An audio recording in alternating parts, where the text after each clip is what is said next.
messaging group chats real quick. Other ones. Okay. Let's see how we're doing here. Send a link to Mitchell, dude. You won't. Isn't there a self-promotion section on the RL Insider Discord? Where the hell's that? Alright. Are we going now? Isn't there a self-promotion section? Yeah. I mean, I haven't started streaming yet. Hold on, I will in a second. Are we going now? Just uno momento. Yeah. I mean, I haven't started streaming yet. Hold on, I will in a second. Are we going now? Oh, self-promotion. There it is. Sounds pretty good. Yeah. Does it? Honestly? Yeah. Wait here. Yeah. Let me look at the self-promotion. There it is. Sounds pretty It's good. streaming now. Let me turn it. Oh, it's an ad. Yeah. Why is there an ad? Let me look at the. Sounds pretty good. Streaming now. Let me turn it. Oh, it's an ad. Yeah. Why is there? Go away, advertisement. I don't want to play this game. Game doesn't even look good. Oh, it's an ad. Why is there? Go away, advertisement. I don't want to play this game.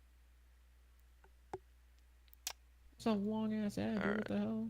Hey, man, I don't make the rules. Huh? I don't make the rules. Yeah.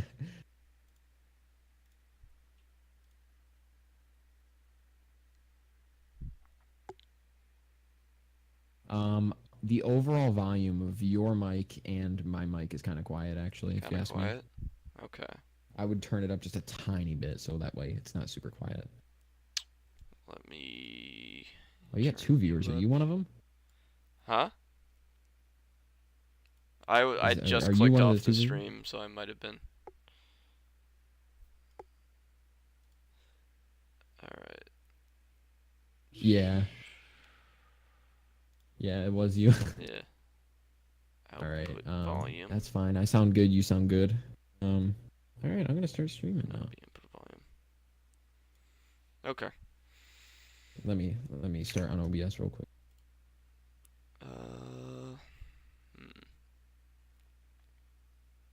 I don't know if I could turn my mic volume any higher. I can increase the gain on OBS. All right. Well, that'll only make your volume louder. Yeah, I can increase your volume through Discord, so. All right. Yeah. Yeah. I would not by much at all, honestly. Like just a tiny bit. All right. Roger that. Okay. Let me check the stream now. I'm gonna tell Mitchell we're streaming. Do it. Tell him we're both streaming. Stream now. Yeah, I am. I'm gonna tell Mitchell we're streaming. Do it. Tell him we're both streaming. Stream now. Yeah, I am. Okay, turn you a little more up. Yeah, it sounds pretty good. Tell him we're both streaming. Stream now. Yeah, I am. Awesome. Okay, turn you a little more up. Yeah, it sounds pretty good. Tell him we're both streaming. Stream now. Yeah, I am. All right. Awesome. Turn you a little more up. Yeah, it sounds pretty good.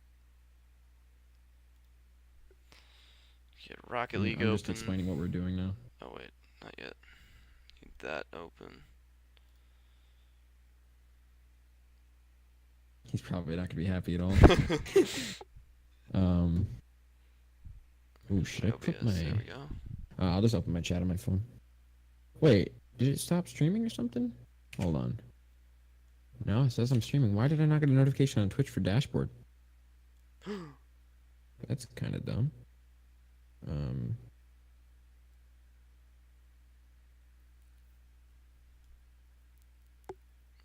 right.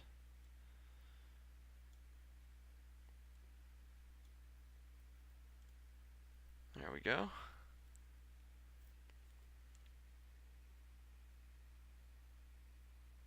Never thought I'd actually use the fucking Windows Snap feature, but it's actually nice.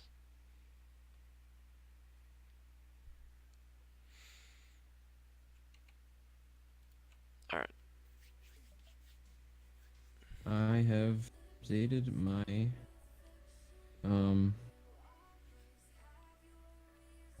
what it's called. Alright, I'm starting my background. Yeah. Okay. As long as it doesn't buffer or anything, we should be good. Let me check.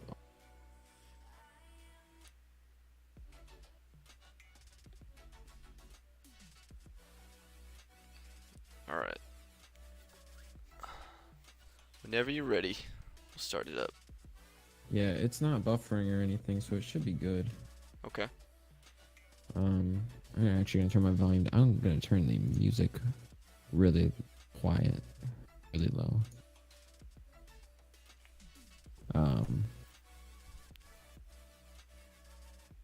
Yeah, can you check my stream, make sure like the music's not like overpowering? Yeah. Yeah.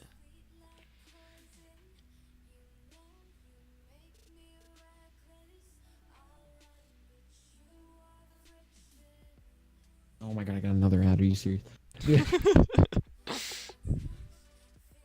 Uh, that's insane. What's the ad? Please be short ad. It was an Alienware ad. Oh man. And so. I do not endorse Alienware. I think they make good products. I'll say no more. I don't want to advertise anymore.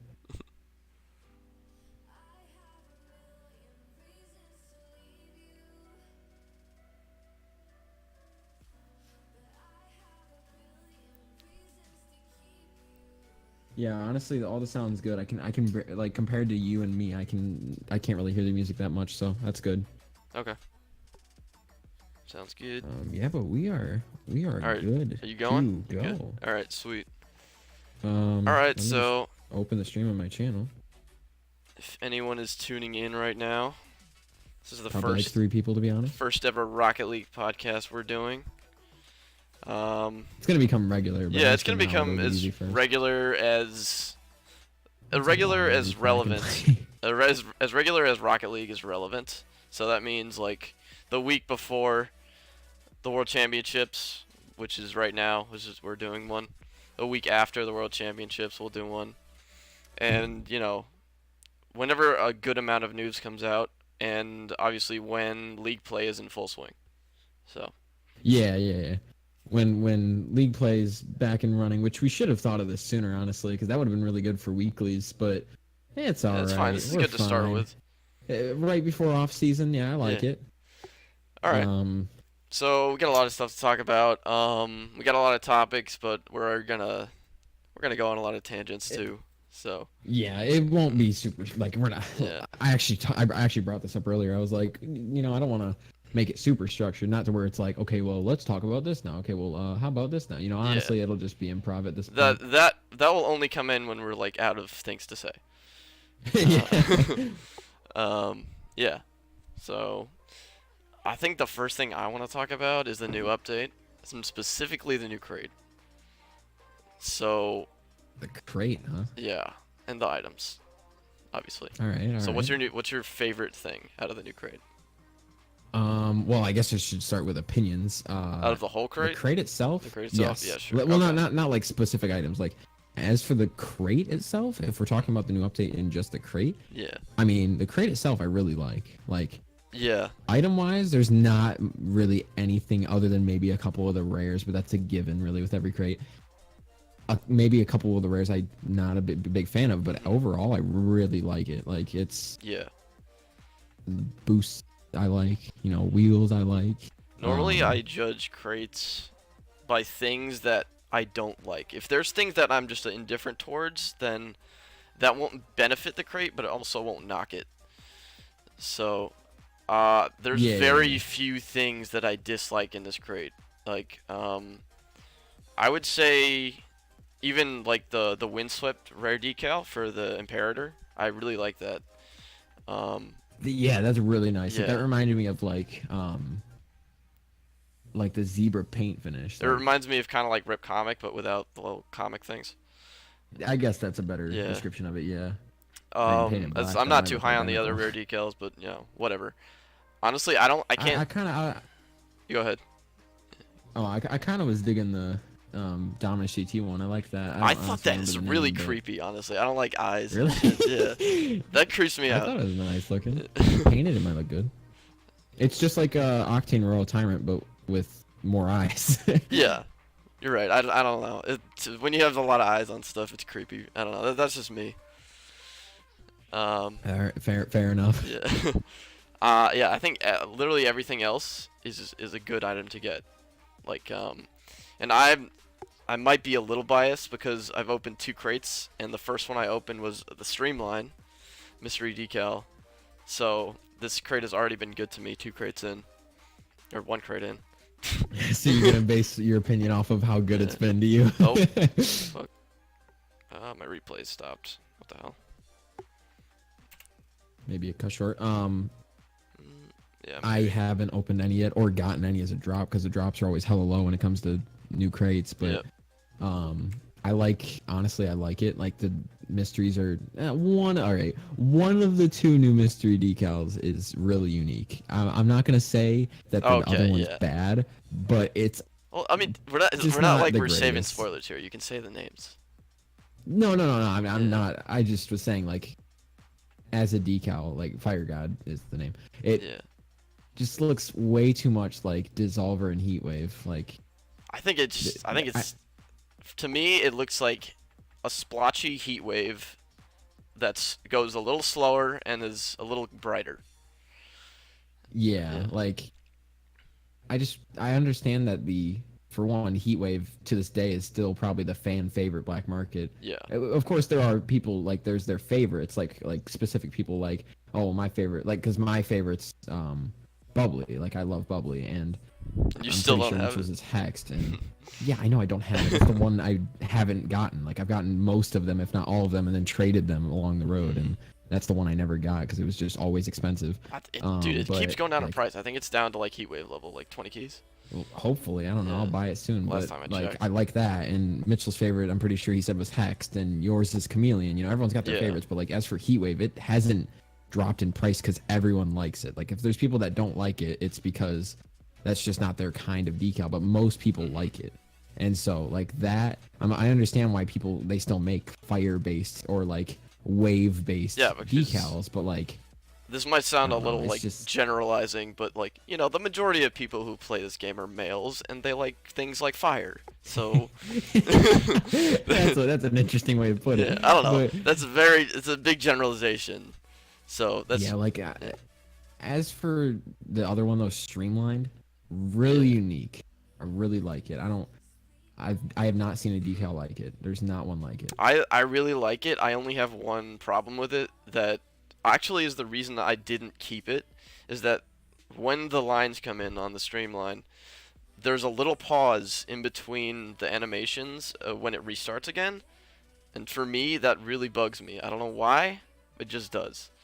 And if I understand what you mean because like that's the reason why I don't like a couple of wheels actually. Like it's not that I don't like them, but I don't buy them, like go out of my way to like try and get them because I just don't like that type of, you know, just inconsistency because what I'm talking about specifically is Chronos and Pulses. Now, Chronos, it's because they're not really like there's a pause in between where there's nothing, but it's the fact that it's not a consistent movement. It's more of, well, it is constant movement, but it's not so much like a same directional flow. It's like they're all moving a different way, and then like for a second there's like this big opening where there's like nothing, while there's other parts where there's something, and that doesn't rub me the right way. I don't really like that. And then for Pulses, it's the same thing that you have with Streamline. There's like a second where there's nothing, and then it comes back up, and then there's nothing, and then it comes back up, and I get what you mean when you say you don't like it because of that. It's not that I don't like it, it's just that I don't love it because of that. Yeah, so, and like what we were saying with Chronos, like I liken Chronos a lot to Loopers, and Loopers do like the same kind of animation, just like smaller lines, and it goes a lot faster, and there's no gaps. That's why I like, say, Loopers over Chronos. So, because Chronos, those gaps bug me, and a lot of the painted versions have different shades of the color, which can work sometimes, but it doesn't work for me on the Chronos. Not saying I wouldn't use white Chronos, but that's all. Yeah. So, is there anything like in particular out of this crate that is like your must-have other than like say the mystery decal stuff? Excluding the mystery decals, I really was like I was really hyped about the wheels. I like how they look, all of them, except okay, I agree. maybe excluding the Masatos. I'm not the I think hugest the fan of them, but they're Masatos still are good looking. nice, but they're not on the level of the other wheels in the crate. Yeah, they're clean looking, but compared to the other three, not really much. Which I should note that we got 4 wheels this crate, four different Yeah. types of Oh, wheels, which is I'm pretty sure I could I be don't wrong. think that is that normal. No, I'm pretty sure it's the first time ever there's 2 very rare wheels in the same. Well, yeah, crate. that's definitely true. This Yeah. is the first time there's 2 very rares, but is there always 4 wheels? Like, is there a very rare import and then 2 exotics? Always? know there's I always 2 only exotics, remember one crate that had 4, and that would be CC4, Spiralis, FSLs, and then the 2 exotics, yeah, Zombas two and exotics. But I'm ARAs. trying to think. I don't think there's been another where there's been 4 wheels. Yeah, it's not Unless I'm common. just drawing a blank here. Were there import wheels in CC3? Because I know that CC3 had. No, I'm pretty sure CC4 were the had- first ever import wheels. Really? Okay, then Yeah. yeah, that is true. Then this is the first crate, maybe not ever, but in a long time Yeah. that we've gotten 4 wheels, Mhm. like 4 different types. Which that on its own I really like. The wheels I was just really happy with because I Yeah. like the Reapers. The Reapers, really I cool. am in love with the Reapers, dude. The I reason, like- alright, let me explain this for a sec. I love Saptorishis, and I'm actually collecting a set of Saptorishis. But I love them Awesome. because they look like racing wheels. I just love that look. They're not super flashy. They're more clean. They're if anything. very clean. They have those lines on the tires. They stand out, but not in like a ridiculous way. So I'm Okay. probably gonna have to collect a set of Reapers just because I love the way those look, and I love the way like that whole racing aesthetic looks. All right. Yeah, I get what you mean because I do really like those wheels too. I think I they just thought did. the standard color for them is just Yeah. interesting that they chose like a gold. Yeah, standard I like color. that though because you can't get a gold paint. You know what I mean? Yeah, so you're right, you you might as can't. well, if there's no gold paint, you might as well make that as the default color, at least sometimes. And that brings up another thing. that's- Actually, I think they should add gold and silver paints.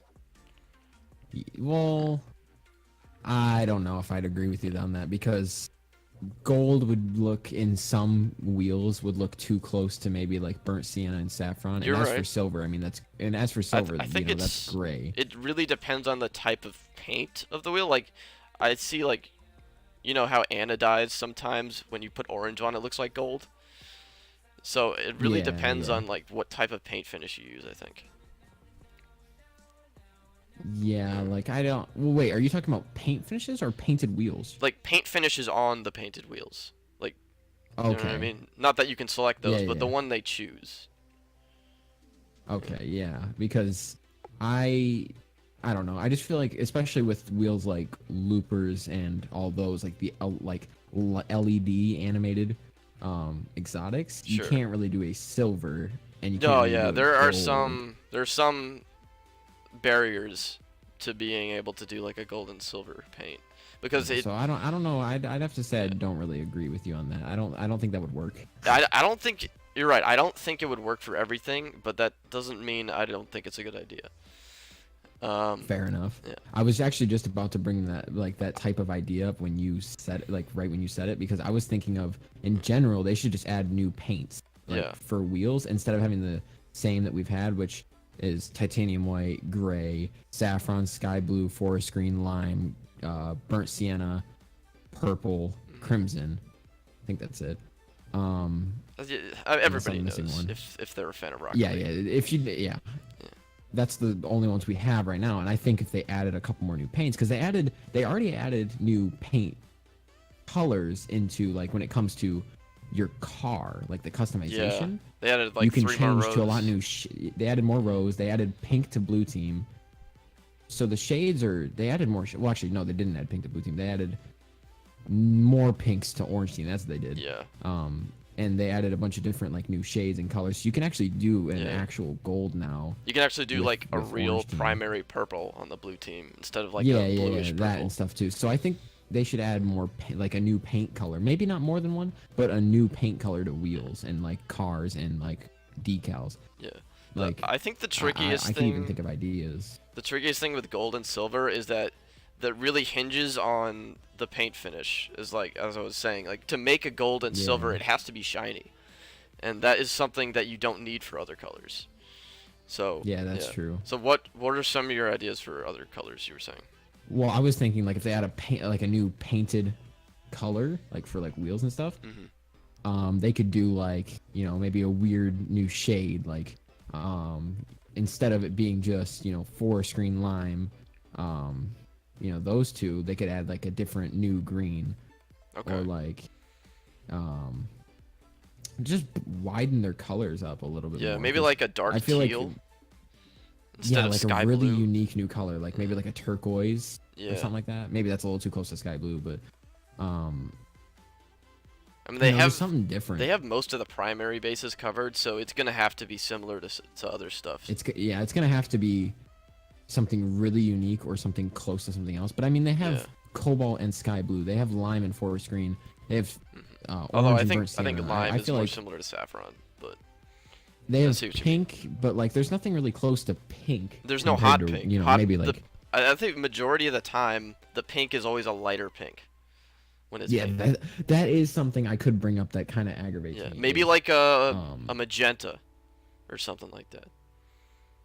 Yeah, they don't really have like that's one thing is I've kind of been disappointed with pink wheels, and it makes me disappointed in the fact that pink is like one of my favorite colors when it comes to painted items, but not a lot of them have been something I go out of my way to get. You know, Dracos I like, Apex I like, but Apex are really expensive and Dracos only work with some types of colors. Like maybe a new pink is what we need because I really would like that, honestly. Maybe like a different type of crimson. You know, there's crimson, but what about like a maroon? What about like a really dark, like a violet or something, you know? I got you. So maybe that's something that I've just been thinking of when you said, you know, like a gold and silver, maybe just in general, add new paints. Yeah. But like, here's a question. Do you think they should just restrict those new paint, if they do add them? Do you think they should just restrict those new paints to any new items, or do you think they should go back and add them to every single item? I think they should go back and just, because I'm pretty sure it wouldn't be, I don't know, you know, I'm not a coder or anything, but it wouldn't be too hard to just add in a new possible paint, because I mean they did it with the old cars, you know, they added paints. Sure, so like there's painted Octanes, Breakouts, Mercs, X Devils, you know, the original cars. So maybe it'd be just as easy to just add a new color to the files, and then it'd be available for every possible item. And plus, that will make prices for other items, like for older items and stuff like that, go up, and maybe the market will change a little bit because the market's been kind of static. Well, that's actually what I was gonna say. In Like its current position, it would be very easy to implement technically, I think. But the biggest effect of it would be on the market. Like, you would have so many people going back to those. Would it be a bad thing though? You have to have so many people going back to those crates and opening them. It would explode the market. It would make everything valuable, basically. Everything more valuable. Think about it this way. Think about it this way though. Players' choice crates and CC4s, because of how, like, it's almost as if like certain people get enough people to have a certain preference on an item that didn't have that preference before, and the price of the crate goes up. You know, PCCs, when they first came out, people didn't like them because of the items. So people were able to actually force a movement strong enough to change what was in the PCC. And same thing goes for when they dropped when they said that, oh, CC 1 through 4 doesn't drop anymore. That made the prices go up in those crates, but only for a little bit, until the whole craze for white zombas started again, and then CC4s shot up, PCC shot up because of zombas. You know, I feel like with, you know, but like that's it. That was what happened. You know, now it's been a long time since older items have shot up in price. Like, yeah, with the announcement of, like I said, CC 1 through 4 like not dropping anymore, loopers and discotheques definitely shot up in price, and they've stayed up. Yeah. But they're at the same thing they've been now ever since that happened. So now the prices are kind of back to a static state, and there's not really much that's changed, except for when a new item comes out, maybe a couple things drop because everyone wants that new item instead of this item and that item. So I think with a new change in colors instead of a new change in items, that would really change the market a lot. And I think that's a great idea. Like, I think that's a great change because all that people have been talking about lately for Rocket League is that there's not much of a change. So maybe, of course, people don't like that there's constant cosmetics, but maybe a change in colors, like in paints for items, is what we not necessarily need for the game, but need for items. Sure. Okay, but If you get what I mean. when people talk about when they need change, when they want change, they often don't respond to change very well. You know what I mean? True, true. Yeah, so what I think they should do, or they could do, or let me rephrase this. What I think what might happen if they implement new paints into older items is think about the crates that are retired, so CC1 through 4. If they added new paints to say loopers or discotheques or something like that, that would make, and they didn't make it so those crates can drop because they still can't. That would make those painted items, those new ones, extremely rare and valuable. Do you think that would be a good idea? Actually, I still think that would not be that bad of an idea because, you know, Oh no, I'm not saying it CC. is would be a bad. I'm just asking you, do you think it would be good? Yeah, no, I didn't mean it like that. I meant like my opinion on it still really doesn't change because I think that for one, this is just coming out of my biased opinion. I didn't really like like a lot of the items in CC 1 through 3. You know, CC 4 was, in my opinion, the best out of the champions crates, and Agreed. that's the only one that really people talk about really anymore. Yeah. Um, so I feel like those crates should go up in price again because of their rarity. Like I kind of feel bad for, you know, the items in that crate because no one, even after them, some of those items like Troika wheels and Yeah. anything import or below is really rare now in those crates, but no one talks about them still. Like FSLs, I don't remember what's the imports in PCC. Is it FSLs? No, I think it's just all car bodies. Okay. I think Well, yeah, let's take FSL wheels for example. Those were like when CC4 came out, those were the most popular imports of the game. Everyone loved them. I still love yeah, them. because they were the first Like import maybe, wheels. yeah, those wheels, like those crates and stuff, don't get love anymore for like at all. Like the only thing that they would is for, like I said, people want Zombas or people want Voltaics or people want, you know, no one really says, oh, I really want this crate because I want FSLs or I really want this crate because I Sure, want sure. Tachyon boost. Well, I mean, Tachyon's in turbo, so that wasn't a good example, but still a boost. Yeah. One of I feel like the if we do get those new colors, those items in crates will get love again, and that will change the prices a lot to not just new crates, but Yeah, older yeah, yeah. ones again. One of the upsides I do see to adding new paints to older items is that it's almost a way of rewarding players for how long they've been playing. Like, 'cause older players, they're like obviously they're going to have some percentage of older items than say newer players. So those items potentially go up in price, and if they want to sell it, then they sell it, they make a profit maybe. So it is indirectly a kind of a way of rewarding those players, which I think can be a good thing. Yeah, I Yeah. see what you mean, and yeah, that definitely sounds like it'd be a good thing. Because it's not really like saying, oh, because you just started playing the game and you weren't here when this crate was around, It's you not like don't you're get as being much benefit from it. punished, but Yeah, no, those it's more of just older players are getting rewarded. yeah, it's more of just a you were around during this time, so you're kind of luckier, you know. Mhm. Which I don't see as a bad thing at all. You know, it doesn't affect much on the player base. It's more of just if you like cosmetics, you just got lucky, I guess. Which is still kind of the same thing, which actually has already happened with alpha items. If you were around at the beginning of Rocket League on PC, you got alpha items, Yeah. and those are really rare now. So you were kind of Exactly. rewarded for starting and playing this game out and giving it a chance. So it's kind of the same principle, a little less severe, of course. Kind of the Yeah. same principle when it comes to if they do decide to do that. hmm God, the day I Which, get my hands on an alpha boost. yeah, honestly, same. That's all I want.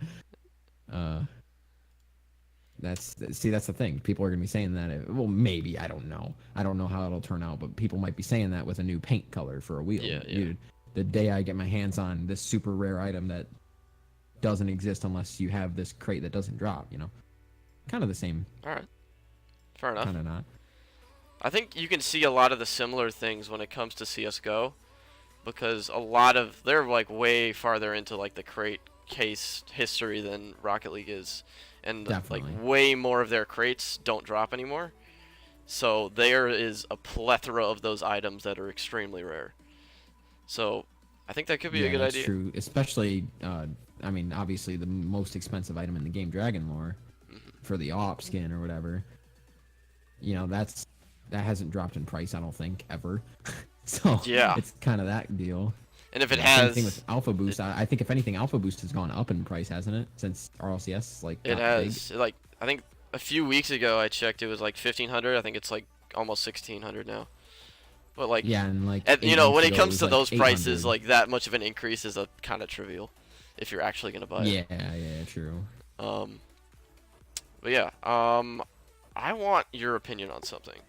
So the Okay. Santa Fe wheels out of the new crate. The new ones, yes, Yeah, I and think the they new look exotics out of the two. beautiful.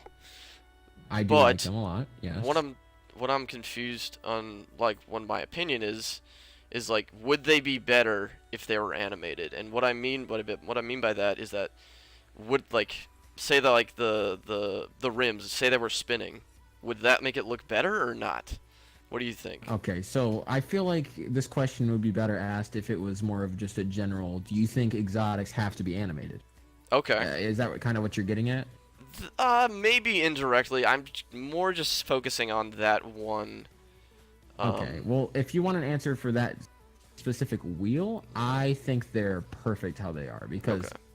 this brings out the more general question or respond to that if you ask that question in saying I don't think that I think people, kind of get a little too excited about the animated wheels over the non. Yeah. And I feel like adding I kind of wish both Yeah. exotics were non-animated this crate here's just to my show thing. like it's possible to make an exotic wheel look good Yeah. without having flashy LEDs. Yeah, here's my constantly. thing with the like whole exotic animated stuff. It's like I think I've been slightly influenced by the community about how they are telling Psionics how they want more animated exotics. Like they're saying like if it's not exotic, if it's not animated, it shouldn't be exotic, stuff like that. So I think they've influenced my opinion of it. But what I think is a better thing to have is that maybe make it so not they're less of the exotics are actually animated, so that will make the ones that are actually look cool not be diminished by the fact that they're not animated. Yeah. I get 100% what you mean. And that's kind of how I feel too.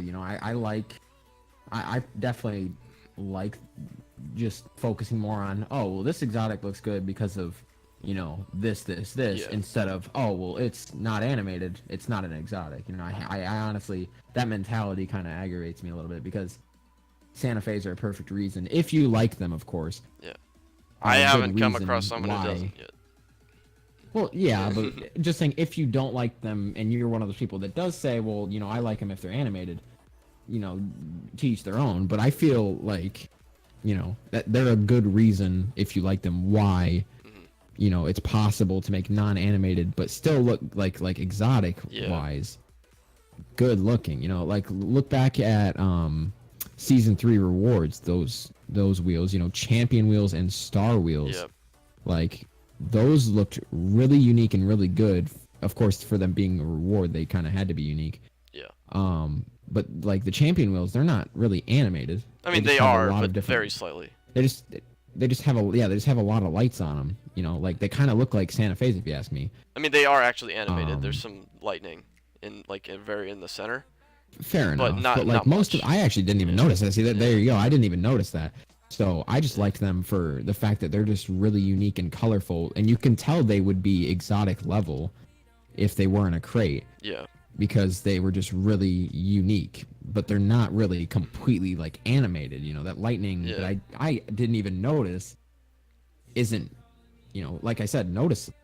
Yeah, dude. So As time has gone on, I have wanted those season 3 champ wheels more and more because of their color. They are that magenta hot pink color. And there is like Yeah. very few other wheels. I'm having trouble thinking of one that has that type of color. So, Okay. yeah, the Yeah, well, I mean, like they're just yeah. unique and No, they're that's not my point. There's really. like they're so it's Yeah, they're like not really uh, as much animated as they are just you just have that yeah. kind of like Santa Fe wheel vibe where it's just more or like Saptorishi or even Star Wheels that came out that same season, like that kind of just well these wheels aren't super boring, like they're actually like pretty cool looking, but Yeah. they're not animated. And I think that's a good mentality to Yeah, have. and one thing I noticed, which was like very contrary to the norm back then, with when the season 3 rewards came out, was that I saw more people actually liking the Star Wheels than they liking the Champ Wheel wheels. That is definitely true. Those were Yeah, the most popular wheels of that season. yeah. So I think, so to your point, I think it is definitely possible to make an amazing exotic that isn't animated, and it should be. Yeah, and It talking should be about those more. Star There Wheels, I should be mean, more. that's the only wheel, I think, if I'm not thinking wrong here, that's the only wheel that's fully colored. You know, most wheels Yeah, have the tread. black on the You know what I mean? treads, and Yeah. then, you know, maybe like Voltaics, Champ wheels, Centros, you know, Santa Fe's, anything else really, they have black, and then they have those lights or those lines, or maybe nothing at all, you know, Zombas. Hmm. On the treads, but these wheels were completely blue. Yeah. There was There's nothing not on them even that was a black. hint of black. Like you talk about Dracos, yeah, they have the flames in the middle, but around the sides there's some And black. there's well, no, it's silver, but Well, I I mean, mean, I guess it's still to me it's black. I guess it depends on your wheel. settings.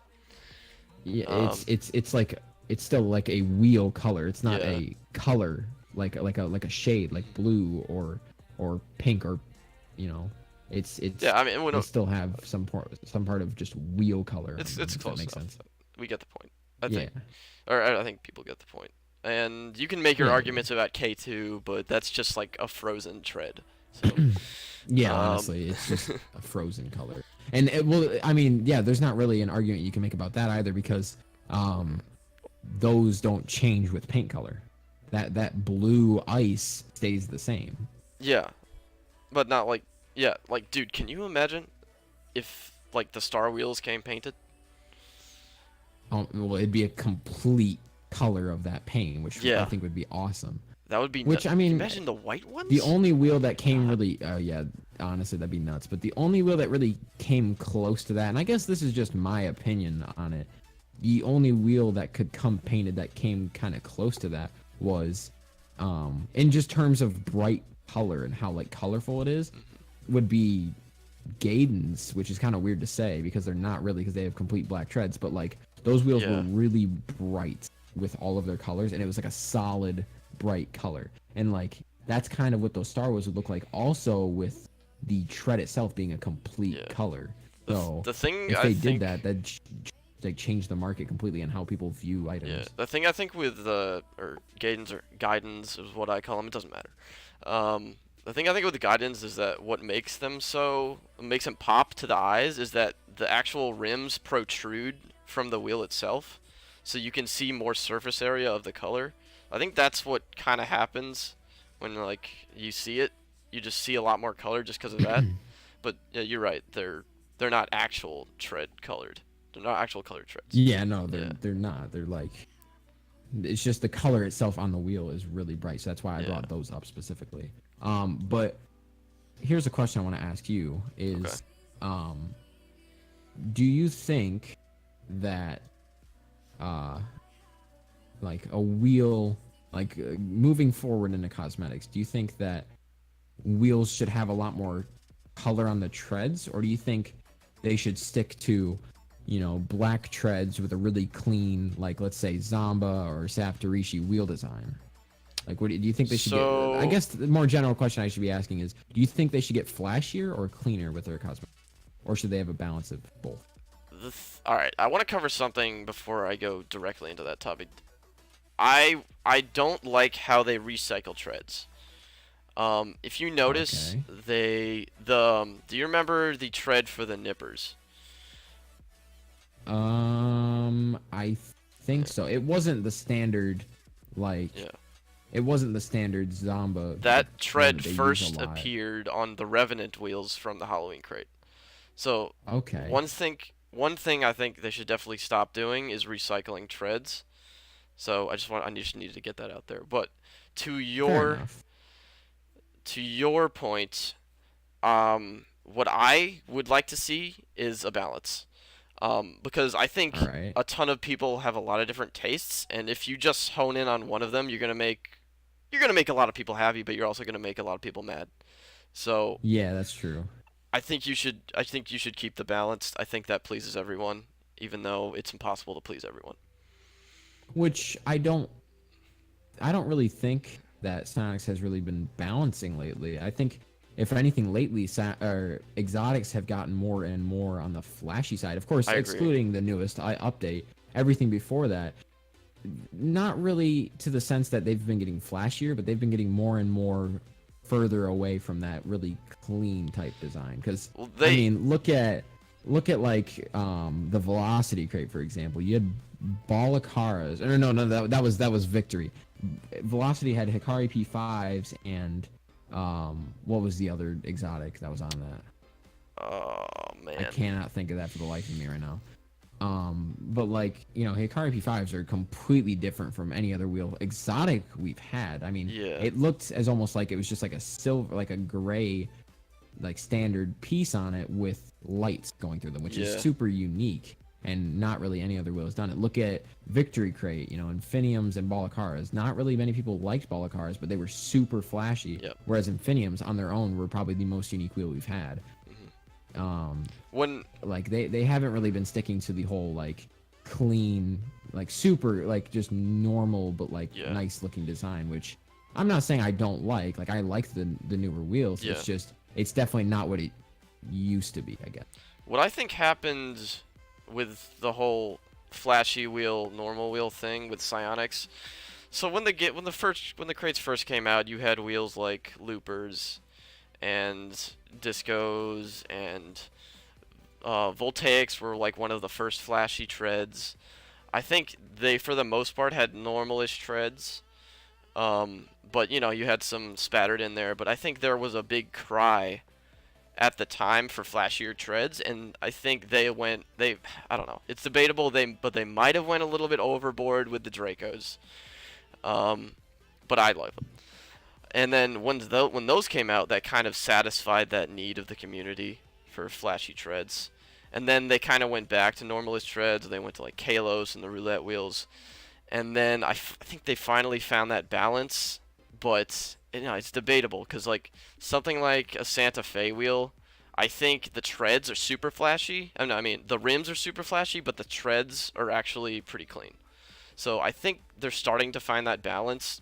But I think it started like pretty normal treads, and then it got to you had that Draco burst and with the K2s, which was like Yeah, crazy. you had K2s, Dracos, and then Yeah, and then it you kind of went had back to normal, and now they're almost all flashy. I mean, depending on your opinion, but recently I think the last few crates have been balancing it a little better.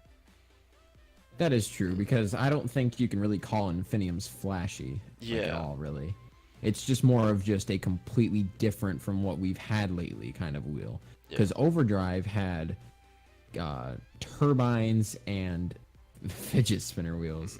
That's not really completely unique, of course, excluding the joke of the fidget spinner wheels, like joke as in like the joke they tried to make with them. yeah. But it's not really flashy. It's just more of just kind of different, but like kind of normal. hmm those But like as other for like completely different wheels that we've had, those other wheels in the Dracos and Velocity then were Infinity. equalizers, by the way. Equalizers. Yeah, see, Yeah. that's kind of like a more Zomba type of normal wheel. That's not something crazy. It had normal treads. hmm The treads were not different on the equalizers. So that's kind of like, me kind of solidifying the fact that Infiniums were really the first super crazy wheels since. Infiniums and Balakars were the first crazy wheels since Dracos and K2s. Yeah.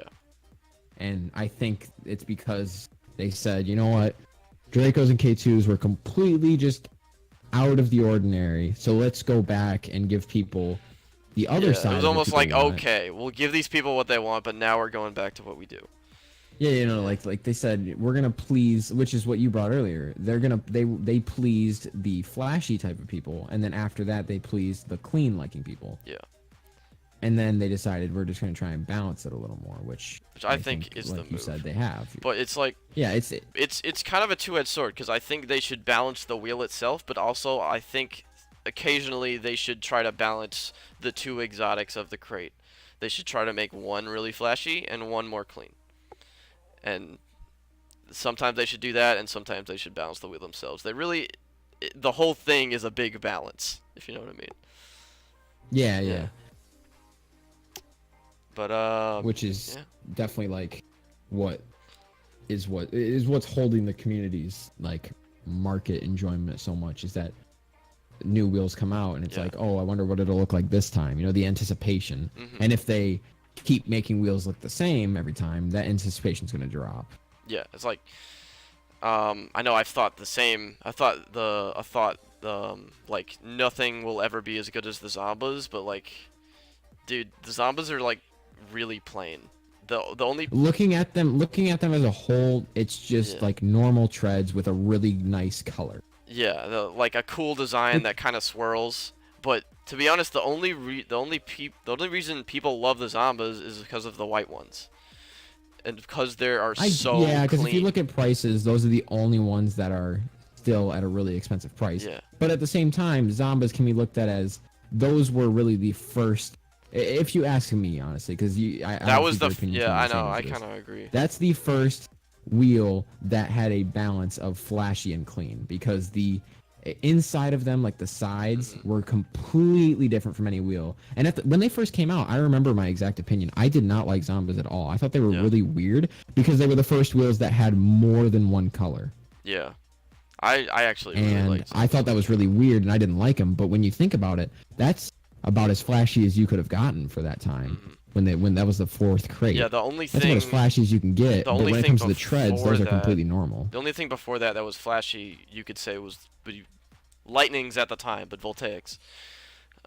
Yeah.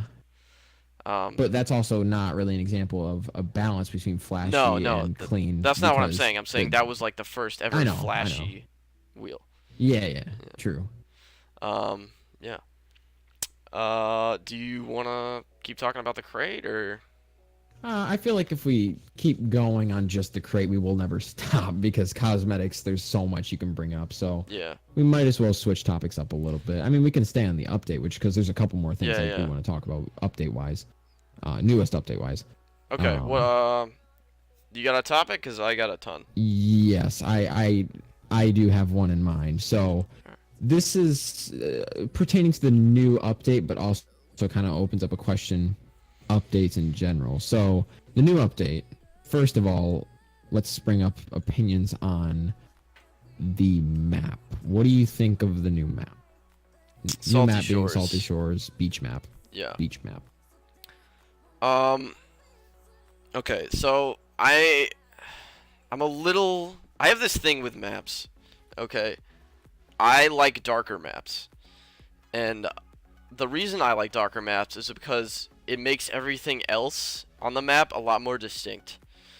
And that means everything else pops more, and everything else is just a lot easier to view, and in my opinion more pleasurable to view, and nothing is washed out. That being said, Salty Shores is a very bright map. And I'm not going to say I don't like it, because I actually do, but it's definitely not one of my favorites. Okay. Yeah. And it's for the reason that it's just a really bright and map. It's not like the map itself, it's just because it's bright. I like the map itself if you take out the light aspect. Okay. Now, for me, I'm not the hugest fan of super bright maps either, because I don't like what is it? What's the one that came out with the Autumn update. Not Farmstead itself, but one of the other maps that it came with. I know it came with like Um, DFH Day. I think it was. Was it DFH Day? it might have been DFH Day or Champions Field. One map got a daytime and it was really bright, and I did Okay. not like it because of that, because it didn't have anything that to, like it just made Yeah. a certain map that was originally bright enough brighter. Yeah. I don't like that. But as for bright maps in general, I don't have the same popular opinion that you and a lot of other people have. I don't really think that a bright map is worse than a dark map, because I really like the new map and I think it's super unique, because if you ask me, a lot of the maps have looked the same and I don't like I don't really like that. Like I don't like how Manfield Night looks a lot like DFH, or not DFH, Manfield what Beckwith Park Midnight. Those maps Okay. to me look a lot alike, other than the fact that there's a few more lights.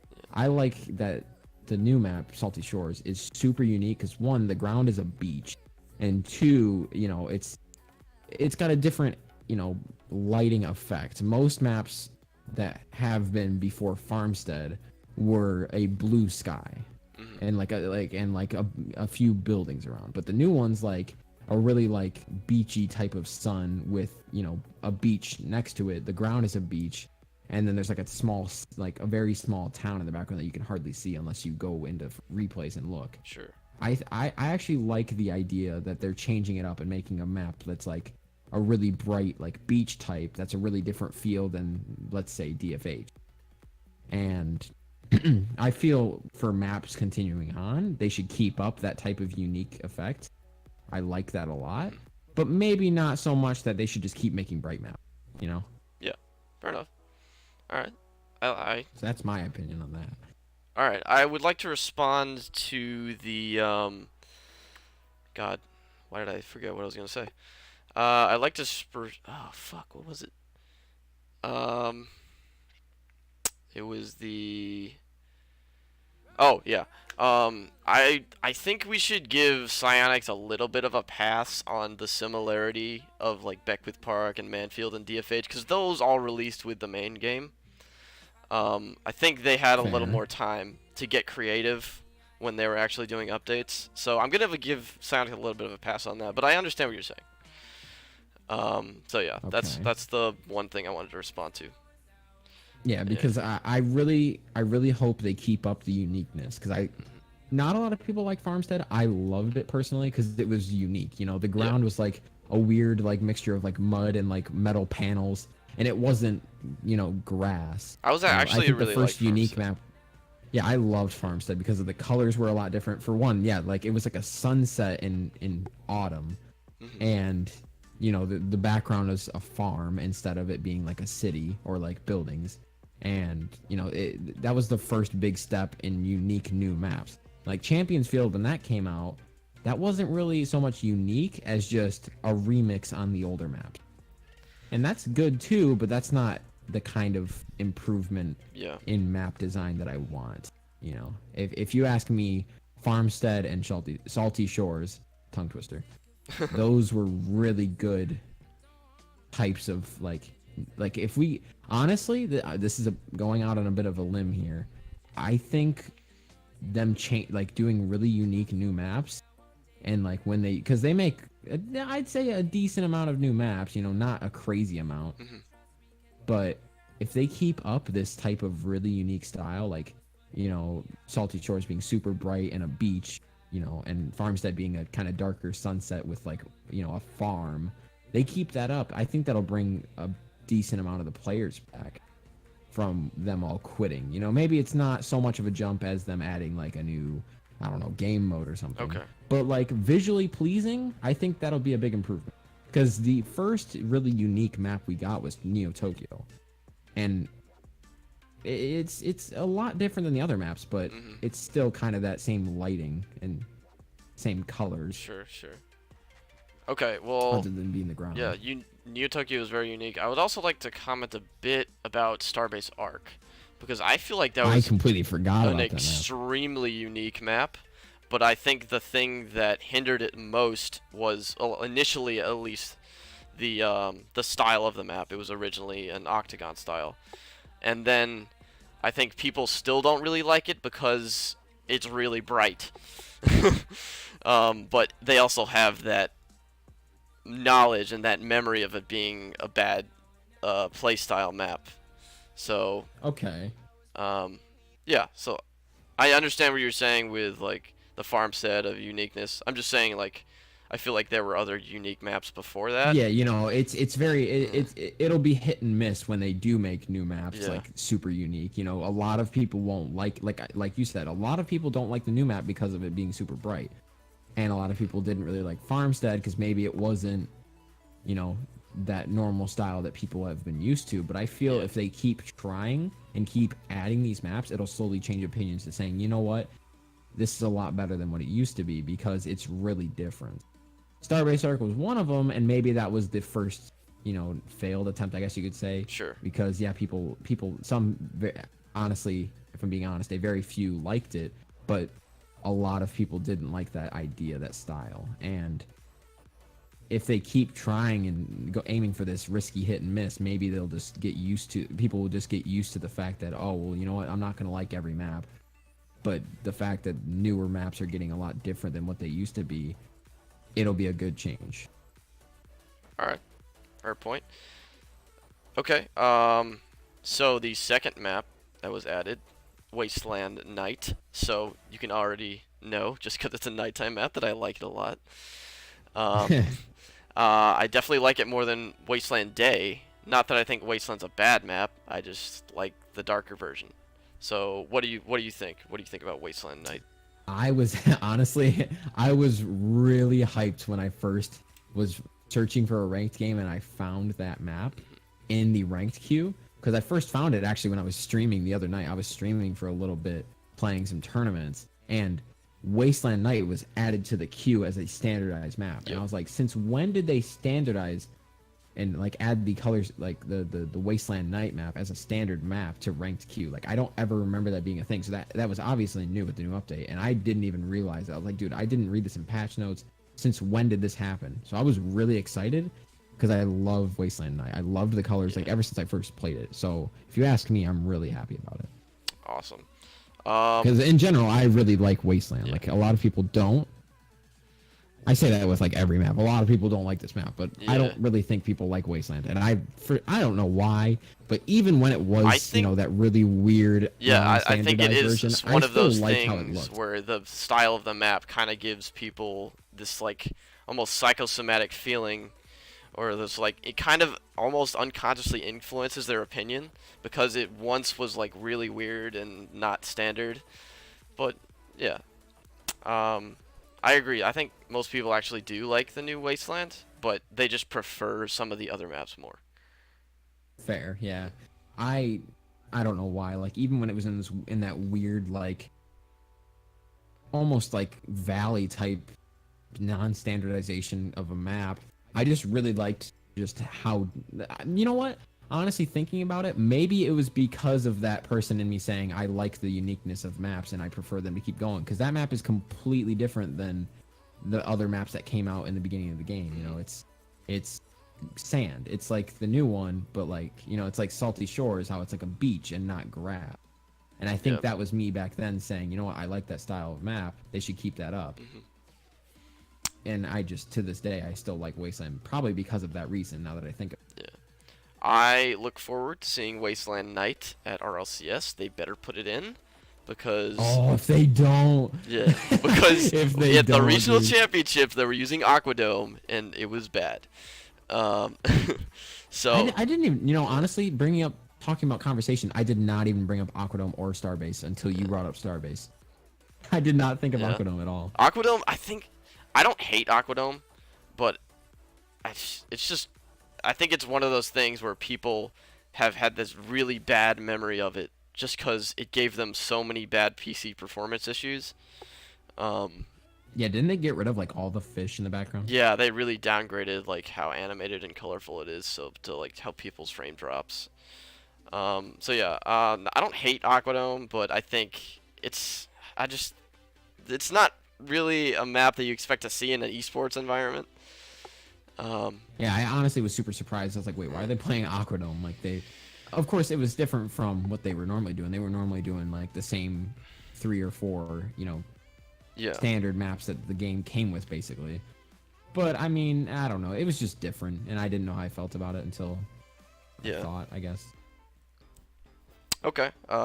You have anything else to say on maps? No, I think honestly for maps we've covered basically everything I wanted to say, and I felt same thing with cosmetics. If we keep going, we won't stop. Yeah, you're right. Yeah. So as for the new update, if I just want to give a last, Okay, wait, before we hurrah wrap the new for it. update, I just want to cover one thing real quick. Opinions on Monster Cat Rocket League Volume 3. No, well, I can make that No, just really real quick, just real quick. Yeah, I love Monster Cat music, and I always have since like 2013. So when they announced, hey, your favorite game and your favorite music to listen to are making a collab, I basically screamed. I was so excited and loved the first album or volume, because it's not an album, it's a volume. Yeah. Loved the second volume, loved the third volume. I'm gonna probably love the fourth volume because I like every bit of music that they upload. Maybe excluding a couple of genres, but I still love the music. So, honest opinion, single only opinion, I love it, always will.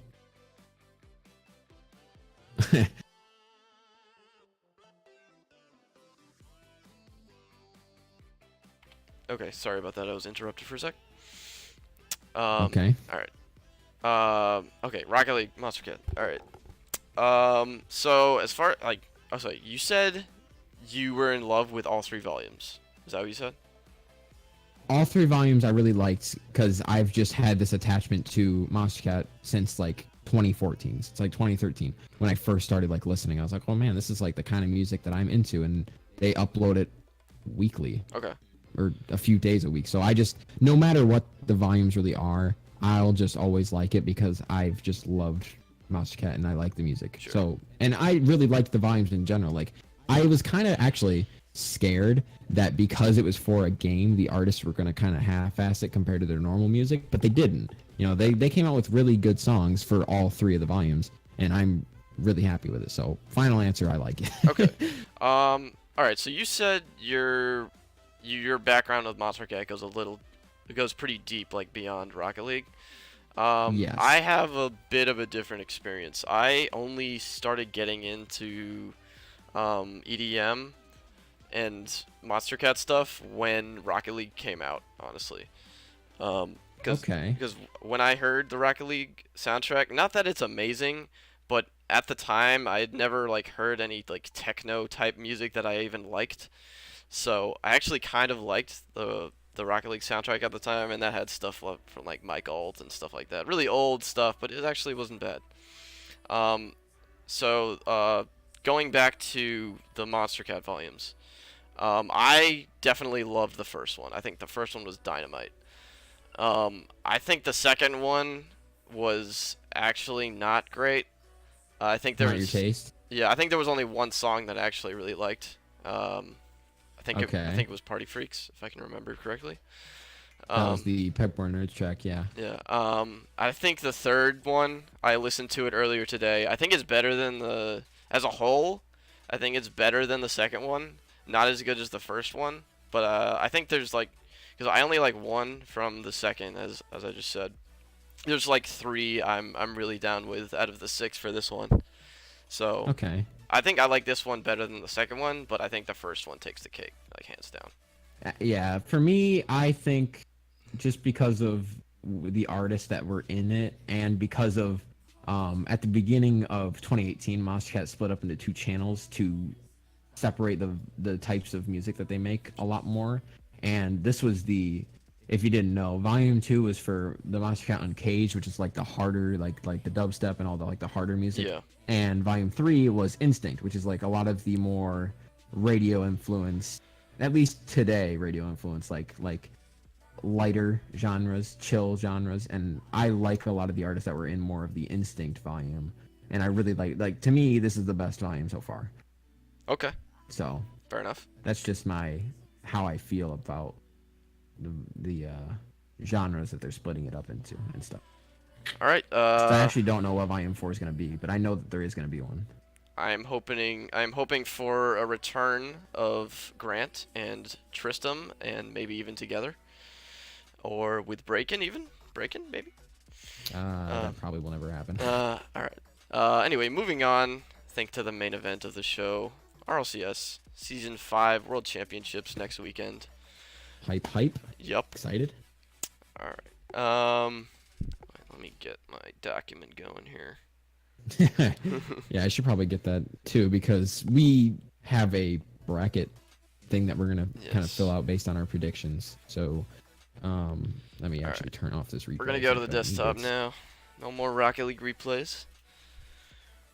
Oh, I just realized I have to change my streaming scene to desktop. Oh, you do? I have it on anything on the desktop, so it should capture anything. Oh, because you're running on like windowed, I'm guessing, like windowed borderless. Oh no, I mean I have 2 monitors, so.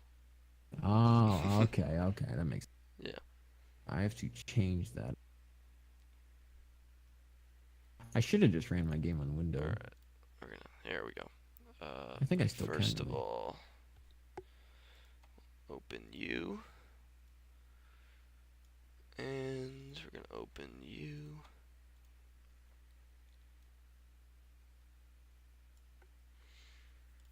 All right.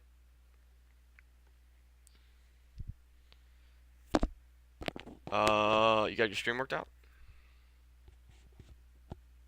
If the stream didn't end, it should work now.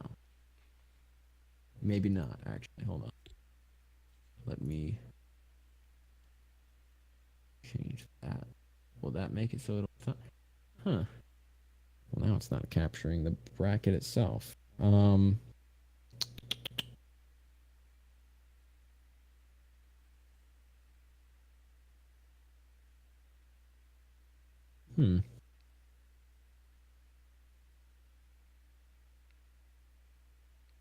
Is it like not streaming or?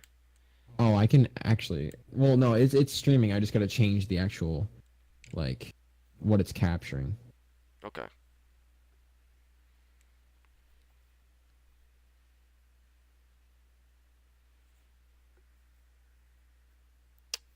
All right. Well, he works that out. I'm just gonna go ahead and recap what happened in the regionals, so we can just get that over with. All right. So we'll start with North America. I'm just gonna go through the seeds. We had G2 as the #1 seed, NRG #2, Cloud9 #3, and Evil Geniuses as #4. So those are the 4 North American teams going into the World Championships. All right, on to Europe.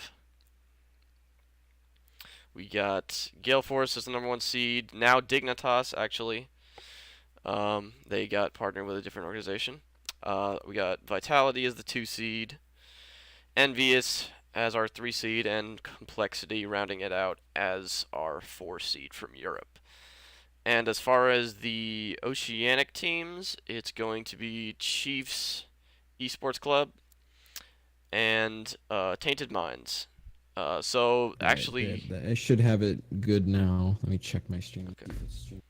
So actually, both of those OCE teams are the ones that we had from Season 4. So Chiefs are the same name from Season 4, and Tainted Minds were Pale Horse at the Season 4. Season 4 LAN. They are now Tainted Minds, and I think they're almost the same roster. I think they switched 1 player, but I think Chiefs is the same roster. Okay. All right, so that's the recap of the regionals. So whenever you're ready, we'll get into this. Yeah, no, I just fixed it on my stream, so it should it's streaming just the spreadsheet, nothing else. Okay. All right. Do you want to start with predictions or start with general opinions of the championship? I think we should probably start with opinions on the teams and how they played, really. Okay. Why don't we? So like specifically talking about not specific weeks of league play, of course, but like Yeah. the teams in general, the ones that have made it to LAN, like how they played, you know. Okay. You want to go start NA first, maybe? I think NA is definitely the um more preferred, like what people watch more of anyway. So Yeah. Okay. All right. Why don't we start with our number 4 seed here, Evil Geniuses. We got on the roster Chrome, Classics, and the Canadian legend Corrupted G. Um, okay. I actually think they played pretty well going in league play. I think Classics really had a coming out party. I think he was seen as really the odd man out last year on Ghost, which in retrospect Yeah, seems he crazy. Although at the time I did think he was the odd man out. Um, yeah, because yeah, people didn't really like what happened with Ghost last season, and that might have been because of their chemistry with them and Classics. I don't really think that they played well together with Classic specifically. Like I don't think he meshed well with that team, and that's why he, for one, switched over and had to go with well, not had to, but left. yeah. Or was he kicked? No, he was kicked. He was kicked from Ghost. He was Yeah, kicked from Ghost, and he was picked up from former. Well, actually, it's not even former anything. It's a completely new team put together here, yeah, um, which is EG now. And I think because of the play styles of Corrupted G and Chrome, um, they just perfectly played like his play style fit theirs well, yeah. and we got to see I really how think good he Classics is a was. very aggressive player. I think he works very well with Corrupted G, who is probably one of the best strikers, honestly, in the world. His shot placement and power is extremely impressive. And I think Chrome you have as that backman, as that third guy. I do have some concerns about Chrome, just in general, but that's just because of his history. I've never been confident in him as like the most solid player, but I think in general they have a very strong team. In the context of the championship, they're probably one of the weaker teams, but we'll get to that. Which I mean, Hmm. of course, there's always going to be that weaker Yeah. team, and if it has to be them, it has to be them. But I still think they have a decent chance. Yeah, of course. I'm not writing them off. Yeah. All right. So As for another team, let's maybe go to. let's bring up like another one of the lower teams into. Do you want to go Uh, NA 4 seed, EU 4 seed, and then back and forth, stuff like that? yeah, we can do that. All right. So EU 4 seed complexity. We all know as Method, and previously in season 3 was Resonant. If you remember that crazy match with Flipside in the regional championships.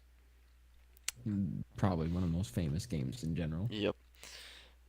All right. So the Yeah, roster a lot: Metzenaris and Magnus, classic names in the community. hasn't changed, and yeah, has not. That team has not changed forever. Yep. Um, So give me this some really thoughts. surprised me. Them being 4 seed really surprised me because maybe this is just a biased opinion, but they're my favorite EU team. Complexity. They method last year. The fact that they made it to the finals really Hmm. opened my eyes to them being my favorite team because I just really liked them as a whole, and their play style was solid, and they were not a brand new team thrown together, which I really liked as well. Gotcha. So the fact that they this season were a complete opposite of last season, into the fact that they made it in like by a hair, they just didn't play well in the regionals. Hmm. Um, really threw me for a loop, and just like seeing them as quote unquote one of the weaker starts is just completely mind blowing to me. Yeah, honestly, I they did play pretty poorly in the regional championships, which is very out of character. I think Complexity is one of those teams ever since season 3 that people have been doubting, but they always prove them wrong.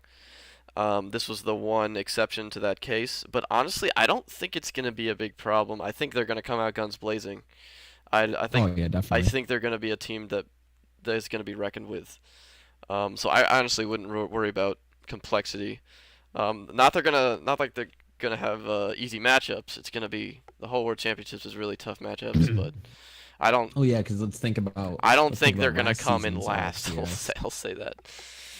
Yeah, I don't. Um, I think they'll make it at least. Like, I'm not gonna make any predictions right now, yeah. but I have high hopes still, even with them starting rougher than, Mhm. let's say, Dignitas, Energy, Envy. Um, so I'm not worried really. Mhm. But let's think about last season NRG, which, if you didn't know, is my favorite team overall. Like NA and EU, NRG is my favorite team. Noted. Last Noted. season, last season they were kicked out first day. They were knocked out first day Yep. because they Well, and just did actually, not no one is knocked play. out on the first day. So, Well, I meant first day of knocking people all out. right. They were Yeah. out. Like, and it was beginning of the day too. It was They one of were the the first games. first ones to get knocked out. They were, yeah, oh yeah, they were. Yeah. You're right. uh, they played really well this season, and they are now not having to play right away. It's a complete opposite of what happened with Complexity last season. They were in the finals against Dignitas, former Gale Force. Mhm. It's a complete opposite. It's a complete flip. So who knows? And they could honestly pull off anything. Like Complexity could be last season's NRG and get knocked out instantly. But because I had high hopes for NRG last season, so anything could really happen with these lower teams. All right. So let's move to the NA3 seed, which would be Cloud9. Our third place finishers at the season 4 LAN. Um, I think they have some issues that they need to work out. Um, I think they were solid in league play up until G2 rolled their ugly heads. Um, And yeah, and CLG, don't forget that. yeah, oh Jesus, sealed. I still cannot believe the relegated team beat C9. But besides the point. Um, I think they looked not terrible in the regional championships, but subpar to their standard. So, unlike Complexity, I'm actually worried about them. I don't. Okay. I think it's going to be tough to beat Vitality in the first match, but we'll say predictions. Um, I don't think they're going to do as well as they did last year. I really don't. I think it's a lot tougher. A lot tougher teams have actually made it into the World Championships this year. Not saying that I think they couldn't go far, but I just think the biggest glaring issue for me has been Gimmick. He really hasn't been doing well when it comes to playing the better teams. I mean, when he plays lower teams, say like not to rip on Evil Geniuses, but like Evil Geniuses or say Rogue, I mean, they Gimmick thrives. He is killing them. I think he has a little bit of a tougher time adjusting to the speed of the faster teams, and I think that could be an issue. But maybe he worked it out, so we'll see. All right. Yeah, yeah. Like my opinion on C9, I'm just gonna say this now, is a little touchy because even though they've always been a solid team, they've always played really well. I just haven't really been able to give a like solid assessment of their actual play because I just, as a fan, didn't really care much for them because Sure. honestly throughout league play I've always expected them to pull out at a decent ratio. I've not expected C9 to ever have a bad turnout in league play. LAN, that's a different story, but league play I've always expected C9 to be making it to LAN. Among the top I dogs. I yeah, easily because they're just always solid and they get put up against someone like EG. Most, if not all, are going to say that C9 is going to win, Yeah. excluding the chances like CLG pulling off the 3-0. Mhm. It's just a Yeah. fact that C9 is always going to be feared. But like as for how they played, because now I can actually like pull out something from it other than just saying that I expected them to make it. Yeah. They were a lot iffier than they were last season. For sure. Of course, not saying that they played bad, but they didn't play like the C9 that we knew to be such a titan. And maybe that's because of specific players, or maybe it's because of other teams getting better. E.g., new team made this year. They played a lot better than FlyQuest, that former FlyQuest last season. Played a lot better. And of course, that's maybe because of new members, but it also could be because other teams got better compared to C9 really staying the same. Yeah. So as a whole, I think they played decently, but compared to these other teams, I think they're going to still struggle. Okay. I thought another thing that's interesting about C9 and also G2 is that they also, I mean, not also, they have very big fan followings. I don't know how that's going to work out with an EU LAN, but that could play into their favor or maybe even against them. So that's just one thing to consider. All right.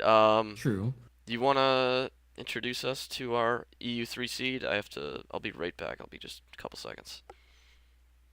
Okay, okay. Yeah. EU 3 seed, Vitality, right? No. Yeah. It's Envy. It's not. It's not. Oh yeah, no. Vitality made it. Did they win or were they second place? Vitality was second to Dignitas / Galeforce. So Envy then, right? Yeah. All right. Envious. Now this team, I don't even know where to start because my opinion on them is very weak because I don't really know a whole bunch of them, like a lot about them. But as for like how they played, if you ask me, Okay, I'm back. oh well, I'm gonna wait because you're back now. Go ahead. I was about to give my opinion on how they played. If you ask me, Envious, with little knowledge of knowing a great bunch about who they were until this season, played pretty well and gave me a better expectation of what they're going to be in LAN. I think they played a decent lot compared to the other teams in EU that are so strong. I think they held their ground pretty well and didn't play really terrible. Okay. So I think they're still a force that could pull something off at LAN. Who knows? So that's I'm not saying they're terrible. You know, they're at LAN for a reason, Sure. and I think they definitely earn their spot. Okay. For me, when it comes to Envy, I think this is that one team nobody's expecting to win that could actually win it all. I think they are sneaky scary, but they're also very streaky. They're not consistent really at all. They do have a new roster this season. They got rid of Greasy, which I think was a good move. He just wasn't working with their playstyle, with Remco and Devo. I think Ignite is a much better fit. He's a good player too. Yeah, he's a very good player. I think you do have to watch out for the rage aspect when it comes to Envy. Remco and Ignite are known ragers, so that could be something that comes into play. Tilt could be a very big aspect of how they play at LAN. Yes. But I think they have the potential to win it all because they've done it before, although albeit with a different roster, slightly. But they could also crash out. Like I could see them winning it all, and I could see them being the first one eliminated. Fair, Yeah. which is my opinion on them too. Like, yeah, they earn their spot, and I definitely think they're a force to be reckoned with, along with every other team here. But like I said, I don't really know. I have no definite opinion whether or not I think they're gonna go far because they could do anything. Hmm They're just completely They're really a just wild card. unknown to me on what they're gonna do. All right. So that's just something to consider when making our predictions. Yep. All right. All right. Let's get to the top four teams, at least as far as seeding is concerned. All right. The NA2 seed, NRG. We got the new boy Justin coming in, kicking out Jacob, with his teammates, the North American MVP Garrett G, and the always steady Fireburner. For me, Honestly, they are not my favorite team, but they are the favorites to win it all, in my opinion. I think, Really? yeah, I Really? think these guys really have what it takes. I think that regional finals loss to G2, that was, G2 played really well in the regionals, so yeah, no, I mean, and I'm not saying G2 won't play well again. I'm just saying it came down to a Fireburner mistake, and Fireburner doesn't make mistakes. So honestly, I think they could do it. I think they're my. I think as far as odds are concerned, that they think yeah, no they have the predictions highest yet, but percentage like, of winning it all. And I'm not like 'cause we're gonna go into matchups, and but I really like them. So all right, I think now you Jacob already was their know. kryptonite. Yeah, I was just about to say that. You already know my opinion on Energy as a whole. They're my favorite team, and they were last season. No, not even changing my because last season I liked Jacob. Last season I thought Jacob was okay until towards the end when their play styles started to mesh a little, Hmm. not in a good way.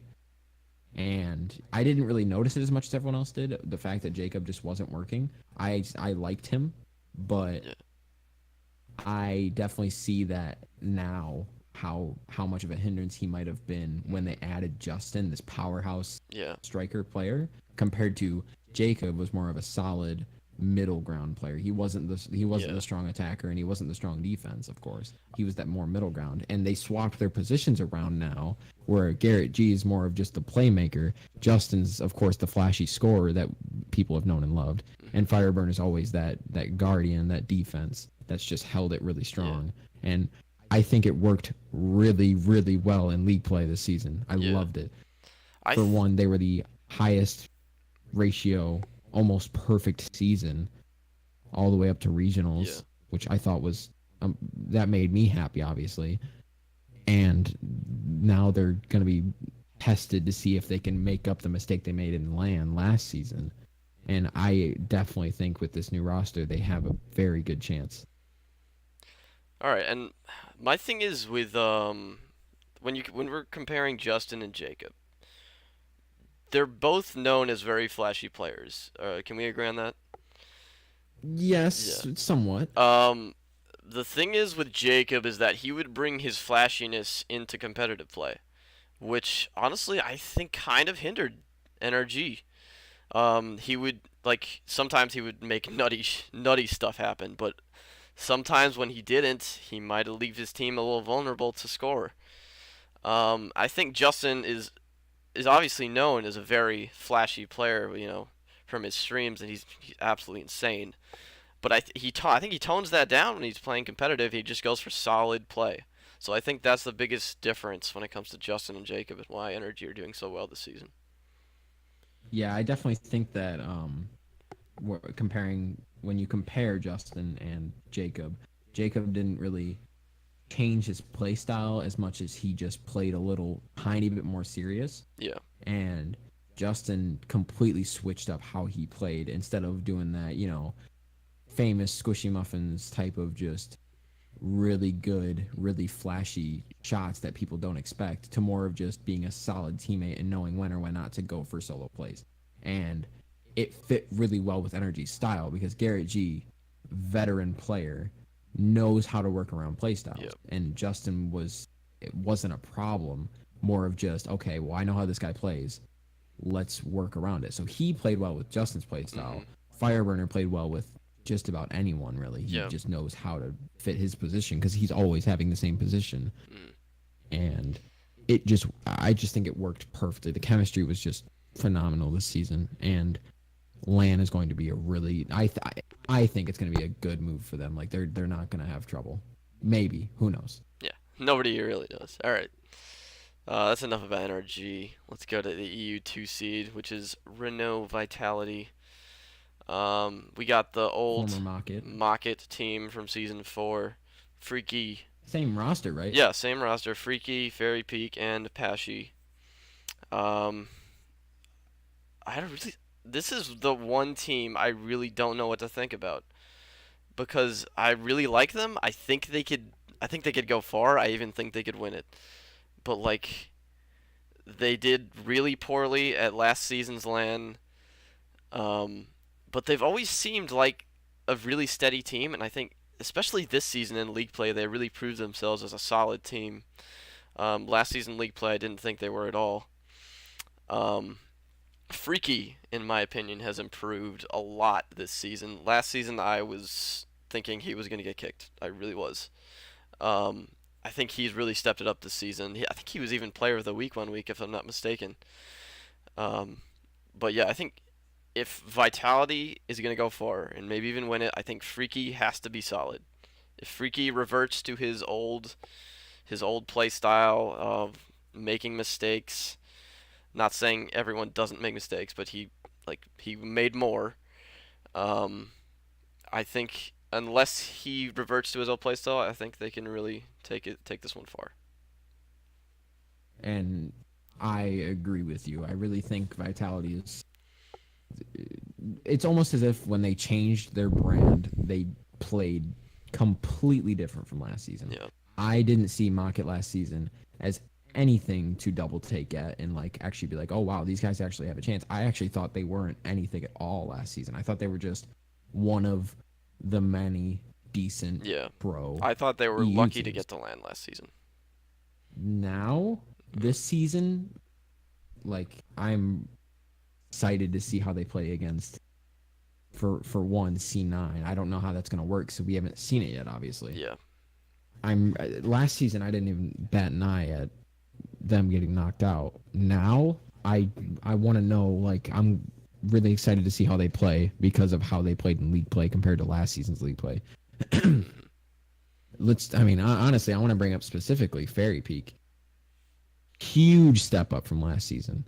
Like now he's known as, people are arguing he's the best player in the world. Yeah. People weren't saying that last season I at think all.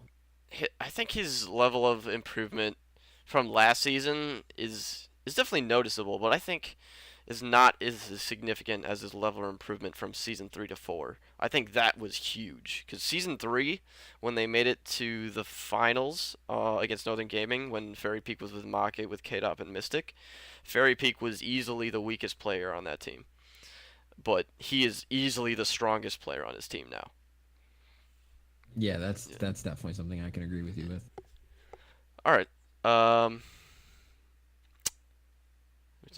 you want to take G2? Yeah, I can explain this pretty easily. So, G2, the fan favorite team, no doubt. No fan base for a team is bigger than G2. G2 is Kernovi, one of the veterans. Rizzo, probably the biggest in the YouTube scene. And JNaps, which is last season, I think everyone said was the best player in the world. Yep. Strong team. Like I especially after watching them in regionals, really strong team. I don't know how it's gonna go for the second round at all because we still need to know obviously who it's gonna be. But it could go anyway because G2 for me have been iffy. Yep. I haven't said, oh, they're definitely going to win compared to this team. And I never said, oh, they're definitely going to lose. I've just been like, you know what? Who knows? For every single team they played against. Maybe a couple I've been like, oh, they're definitely going to win because it wasn't, the strongest team at the time. But I don't have this super, like, this big fear that, oh, man, they're going to win everything like I do for maybe teams like Dignitas or NRG, but they're still up there. Like they're pretty. They have a strong chance this season compared to last. Okay. Good points. Good points. I'm going to preface this by saying G2 is my favorite team, so I'm going to try to keep my bias out of it as much as possible, even though I know it's going to creep in. All right. So let me tackle this point that a lot of people make, that G2 is inconsistent. If we go back to season 3, I would agree with you 100%. My problem is that narrative that they're inconsistent is still around. The biggest reason that I have a problem with that they're inconsistent, with the opinion that they're inconsistent, is that ever since season 4 LAN, which they made fourth place, which is pretty good. They came first at E-League Cup, second at DreamHack, and they just got the number one seed in NA. So I think at least as far as their recent performance, they've been pretty consistent. So I'm I believe it. yeah, I'm not Sure. really high on that argument that they're shaky and inconsistent as they definitely used to be. So that is why I'm really high on G2. G2 is one of those teams. They as least like I obviously can't see into their heads, but they don't seem to be phased by anyone. Like they will go up against the best team in the world, probably Dignitas, Gale Force, who they've beat before, and they will fight tooth and nail. And I'm not saying other teams won't, but they will. There's something about their playstyle that really screws teams up. You saw it in the regional championships, I think, with NRG. Nobody was even close to a match to NRG in league play. The NRG even swept G2 in league play. Nobody was expecting G2 to beat them in the NH regional championship finals, but they did. How did they do it? I don't know, but they have. Oh, let me finish. Let me finish. There's something about their playstyle. I don't know what it is, but it somehow counters these juggernaut teams, and that's why I think they could go really far. And yeah, that's a really good point you made at the end there is no one expected them to do what they did in regionals, but they did it. And that's why we see people show up at league play and like don't really play the best, but you can't count anyone out. Yeah. You can't count them they're going to make it automatically and you can't count someone saying they're not because people just pull this random amazing team out of their ass and then run with it and then do really good and solidify that they should be there. Like EG, I'm pretty sure people did not have a good opinion about them at the beginning of the season, probably because FlyQuest didn't do hot. Yeah. Classics didn't play hot. So they were like, you know what, this team is going to be relegated. Yeah. They probably had that opinion. And even though I loved FlyQuest, because I really liked FlyQuest last season, I probably would have agreed with you that maybe they weren't going to. I definitely would have agreed with you that they weren't going to make LAN because I didn't expect it. But they played really well and they made it to LAN. G2, probably higher hopes. They were definitely probably going to find their way into LAN, but I didn't expect them to win number one in regionals. And that's why a team like this can make it that far because you never know what's going to happen until it happens. Mm-hmm. And that's probably what they don't want public opinion to weigh so much on them, and they'd rather just sneak around like they're doing. All right. And it's working. Yeah. Just one final opinion on G2. I think maybe the reason I think their play style has changed maybe in the way that Rizzo has gotten a lot more offensive and Kurnovi is the third man now. I think Rizzo on offense is a revelation for G2 that they didn't have in season 3. So I think that's a big part of their game that has changed. So yeah. Do you want to move on or do you want to respond to that or Honestly, I think we should move to the next All right. teams here so we can get with predictions. Yeah. All right. So last team in the EU, number one seed, Dignitas, formerly I can't talk. Gale Force. Personally, I prefer the Gale Force name better, but whatever. It doesn't really matter. It doesn't matter. Really. Dignitas. What can you say? They won There's season nothing 4 really LAN, runner up at E League. They didn't actually play at DreamHack. They're insane. Their play styles work so well together. Turbo is that third man. Violent Panda and K-Dop. It's like they're reading each other's minds. It's insane. They have to be the general betting favorites to win it all, as far as general opinion is concerned.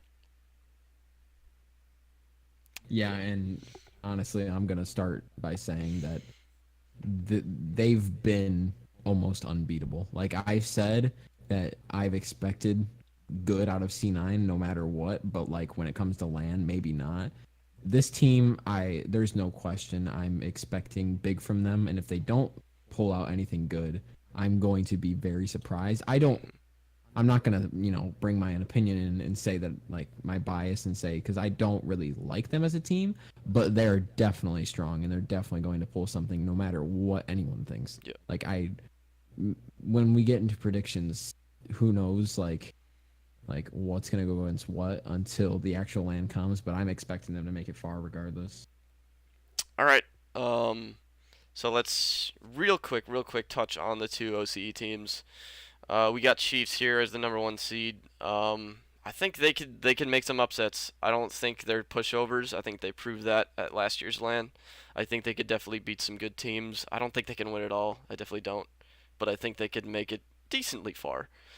Um, and Okay. Tainted Minds, almost the same roster as last season with Pale Horse. I really don't expect anything from them. Not to be disrespectful, but they just really haven't proven themselves. So, give me your opinions. Honestly, yeah, I don't know much about Tainted Minds at all. Chiefs, I know. Tainted Minds, I really don't. I didn't keep much up with um Oceania in the first place until Chiefs showed up, and I don't really. I it could go anyway. I really don't know. I know that Oceania has just as strong teams as probably NA and EU, but they only bring in two teams, so Yeah, who knows what's gonna. It's really hit and miss with what's gonna happen. yeah. Oh, Chiefs made it a decent distance yeah. LAN last year, and I didn't know who they were until last season LAN. Hmm. So now that they're back, I know a little bit more about them. They could go really far. Who knows? Yeah. Tainted Minds, I don't know at all. So it's gonna be that same opinion from Chiefs last season. I don't know who they are, so I could not give you an opinion. Well, they were Pale Horse from last season's LAN. Oh well, Yeah. I mean, I guess that makes sense. Um, Which they they didn't except they really make it swapped a that player far. on their roster, so almost the same roster. But They didn't really make it that far in LAN last season, and no, I they didn't didn't really win a know who game. they were until they got knocked out. Yeah. I do want to touch on one thing real quickly that I think is kind of sucks for OCE guys is that they're so far from everyone else. It kind of just hinders their ability to play the top teams and improve. So I think that might be why it's so slow for them to actually get into this. But yeah. You want to get into predictions? I think it is time. All right. Let's start with match one. EG Chiefs. Give me your thoughts. All right. So I just gave you my opinion on Chiefs. I could see them going somewhere. I don't think they're something to just, you know, oh, it's an Oceania team. They're not, who knows who they are. They're not gonna make it. And I could see them going somewhere. But EG, I think that they played so strong. Maybe not the greatest, but they made it to regionals and they made it to LAN. I think they're gonna play strong enough that even though Chiefs is, a good team and I think they did decently well with how far they made it last season. They could pull something off, but I don't know how these teams are going to play against each other because they never did. So, just from my current knowledge on the actual teams, I think I'm going to give this match to EG. Maybe not close. Okay. Like I'm probably going to call it 3-2. 3-2? Okay. Yes. I'm probably going to say right now 3-2. I just wrote fucking 3-4. I'm gonna call it 3-2 EG. All right.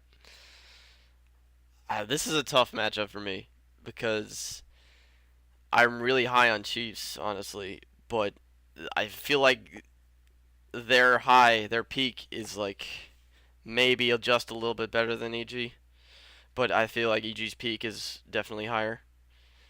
But it all comes down to the match day. I think Classics is going to be huge. If he doesn't show up, I don't think they win the series. I think that's a lot. I think that has to do with a lot of EG series. If Classics needs to play well, or I don't think they're going to win. And I think it's going to be close, but I think Chiefs has proven themselves last season. I think they're going to take it 3-2. Okay. So we have the same opinion on EG then, huh? Yeah, except I have Chiefs taking it. Okay. Yeah. Okay. All So right. you say Chiefs is gonna take it. EG's dropping down. Yep. For me. All right. Okay. Um. Then I guess that means we're moving into match two. Yep. Complexity and Tainted Minds. What are you gonna take from Okay. this? I'm not gonna spend too much time on this. This is gonna be an absolute bloodbath. Um, a lot will score like 3 montage goals, and we're done here. Okay, 3-0. You think so? Mm-hmm. Yeah. Pale Horse, now Tainted Minds, did not even know who they were. Still really don't because we only saw them for like a minute.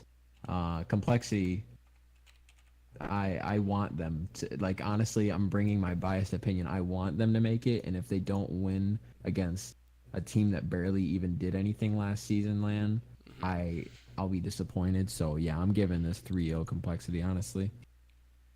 Definitely. Alrighty, alrighty. That was a nice quick one. Yeah. All right, this is gonna be a spicy Um one. Energy, envy. Give me your thoughts here.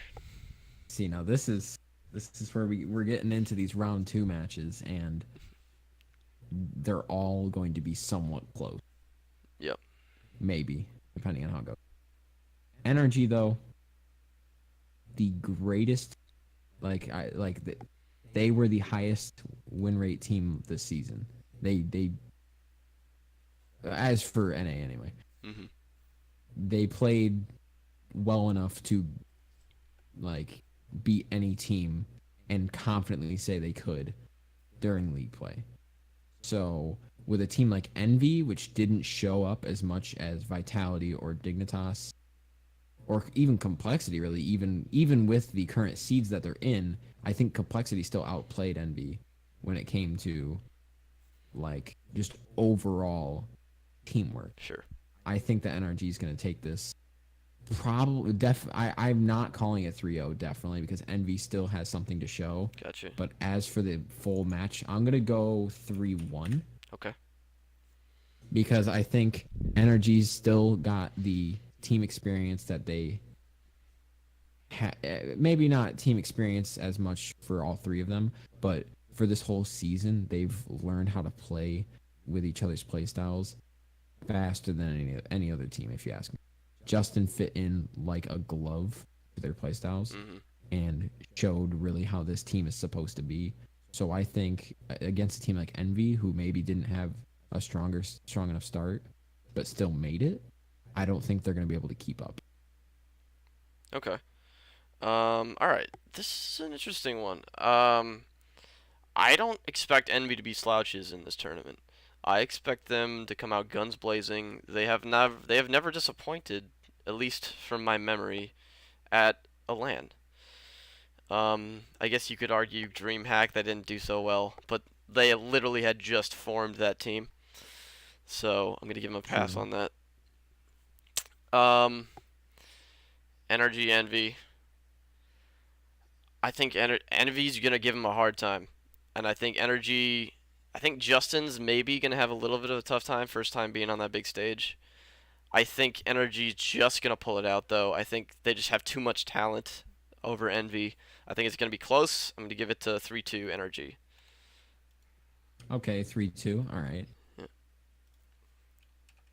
Fair enough. Fair enough.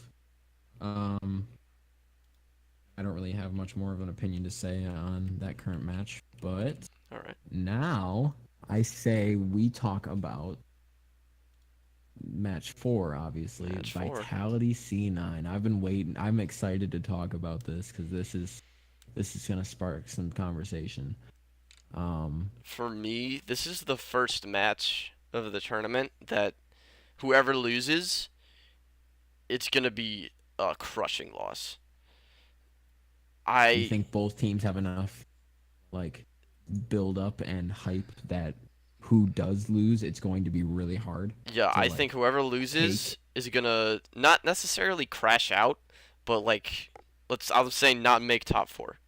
I'll say that much. Maybe we'll see how the predictions come out. I might be lying to myself, but I just think it's gonna be crushing. Whoever's team loses here, but I like both these teams. Um, Patchy's one of my favorite players. I think Fairy Peaks is gonna. He's never seen phased at LAN ever since season 3. I think he's gonna put on a show. I think C9 is gonna do well, but I just don't think they have what it takes to keep up with if Freaky shows up. Let's preface that. If Freaky shows up, I think Fairy Peak is gonna be allowed to do his thing. Pashy's gonna be right there supporting him, and I think they're gonna take it 3-1.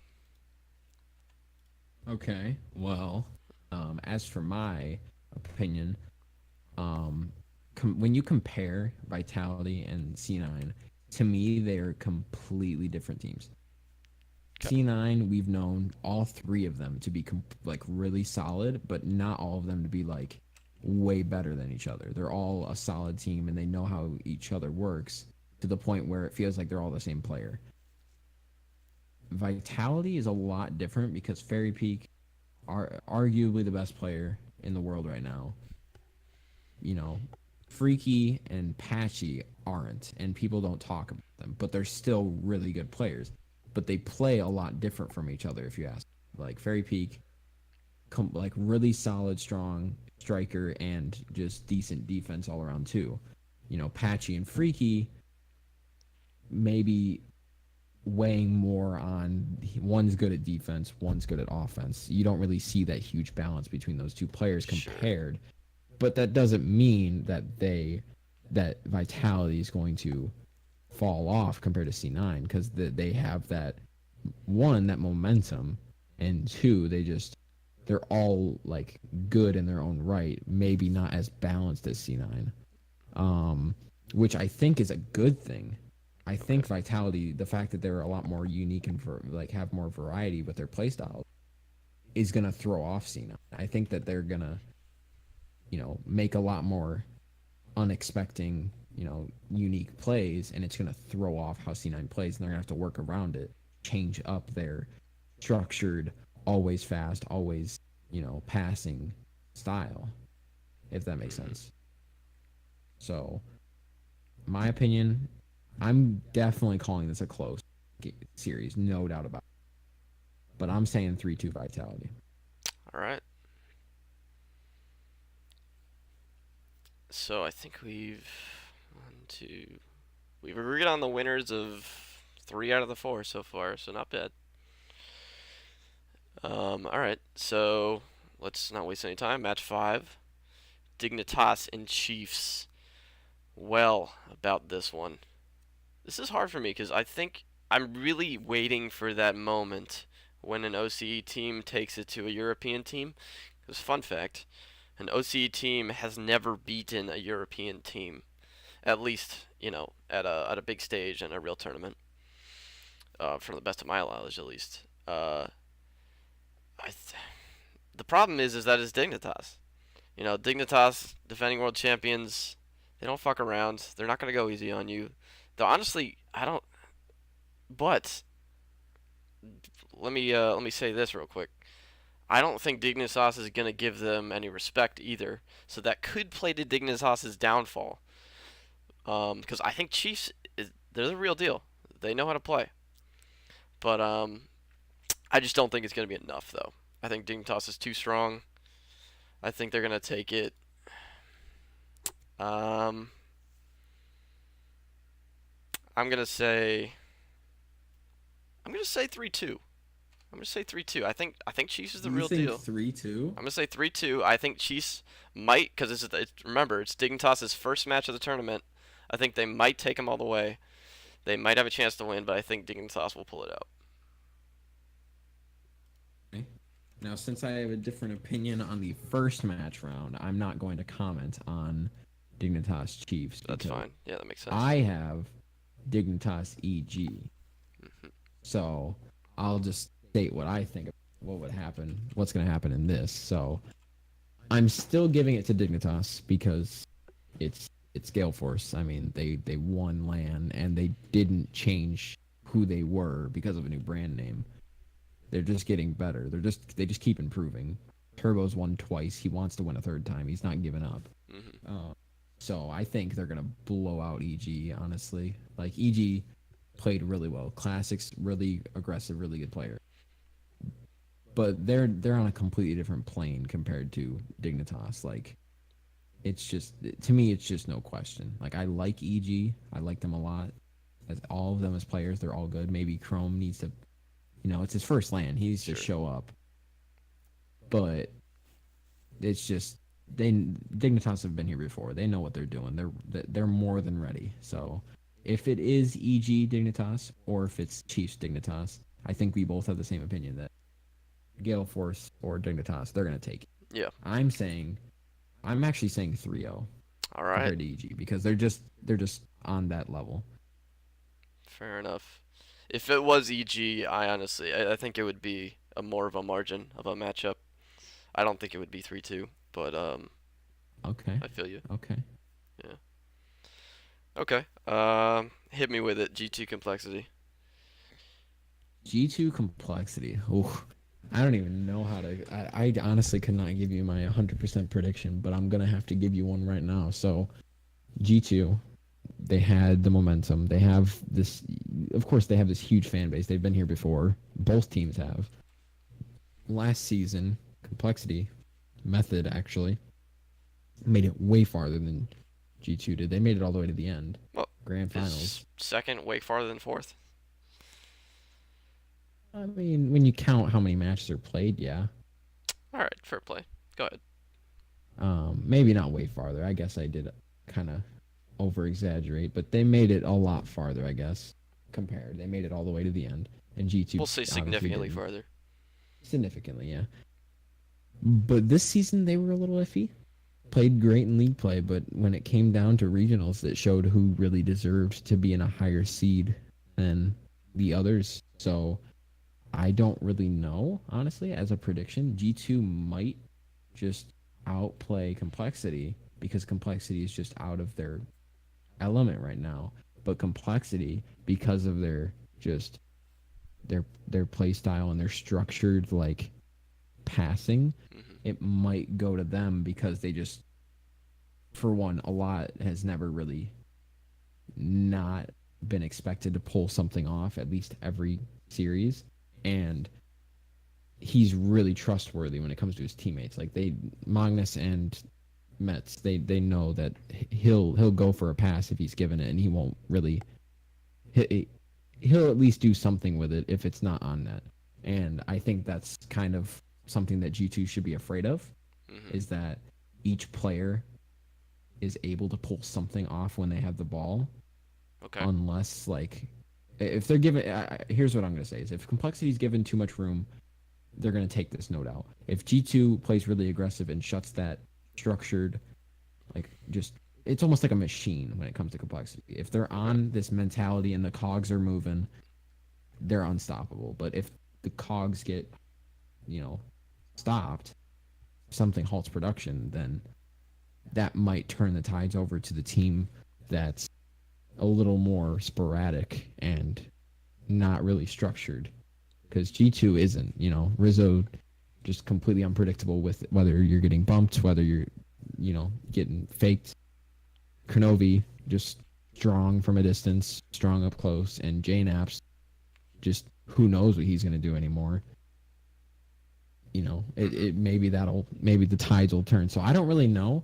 I'm I'm gonna have to give it though to I really feel like G2 is just gonna you know pull off a little more than they're expected to and maybe take it. So Okay. against my biased opinion, because I do like complexity so much, I think G2 might have a better chance.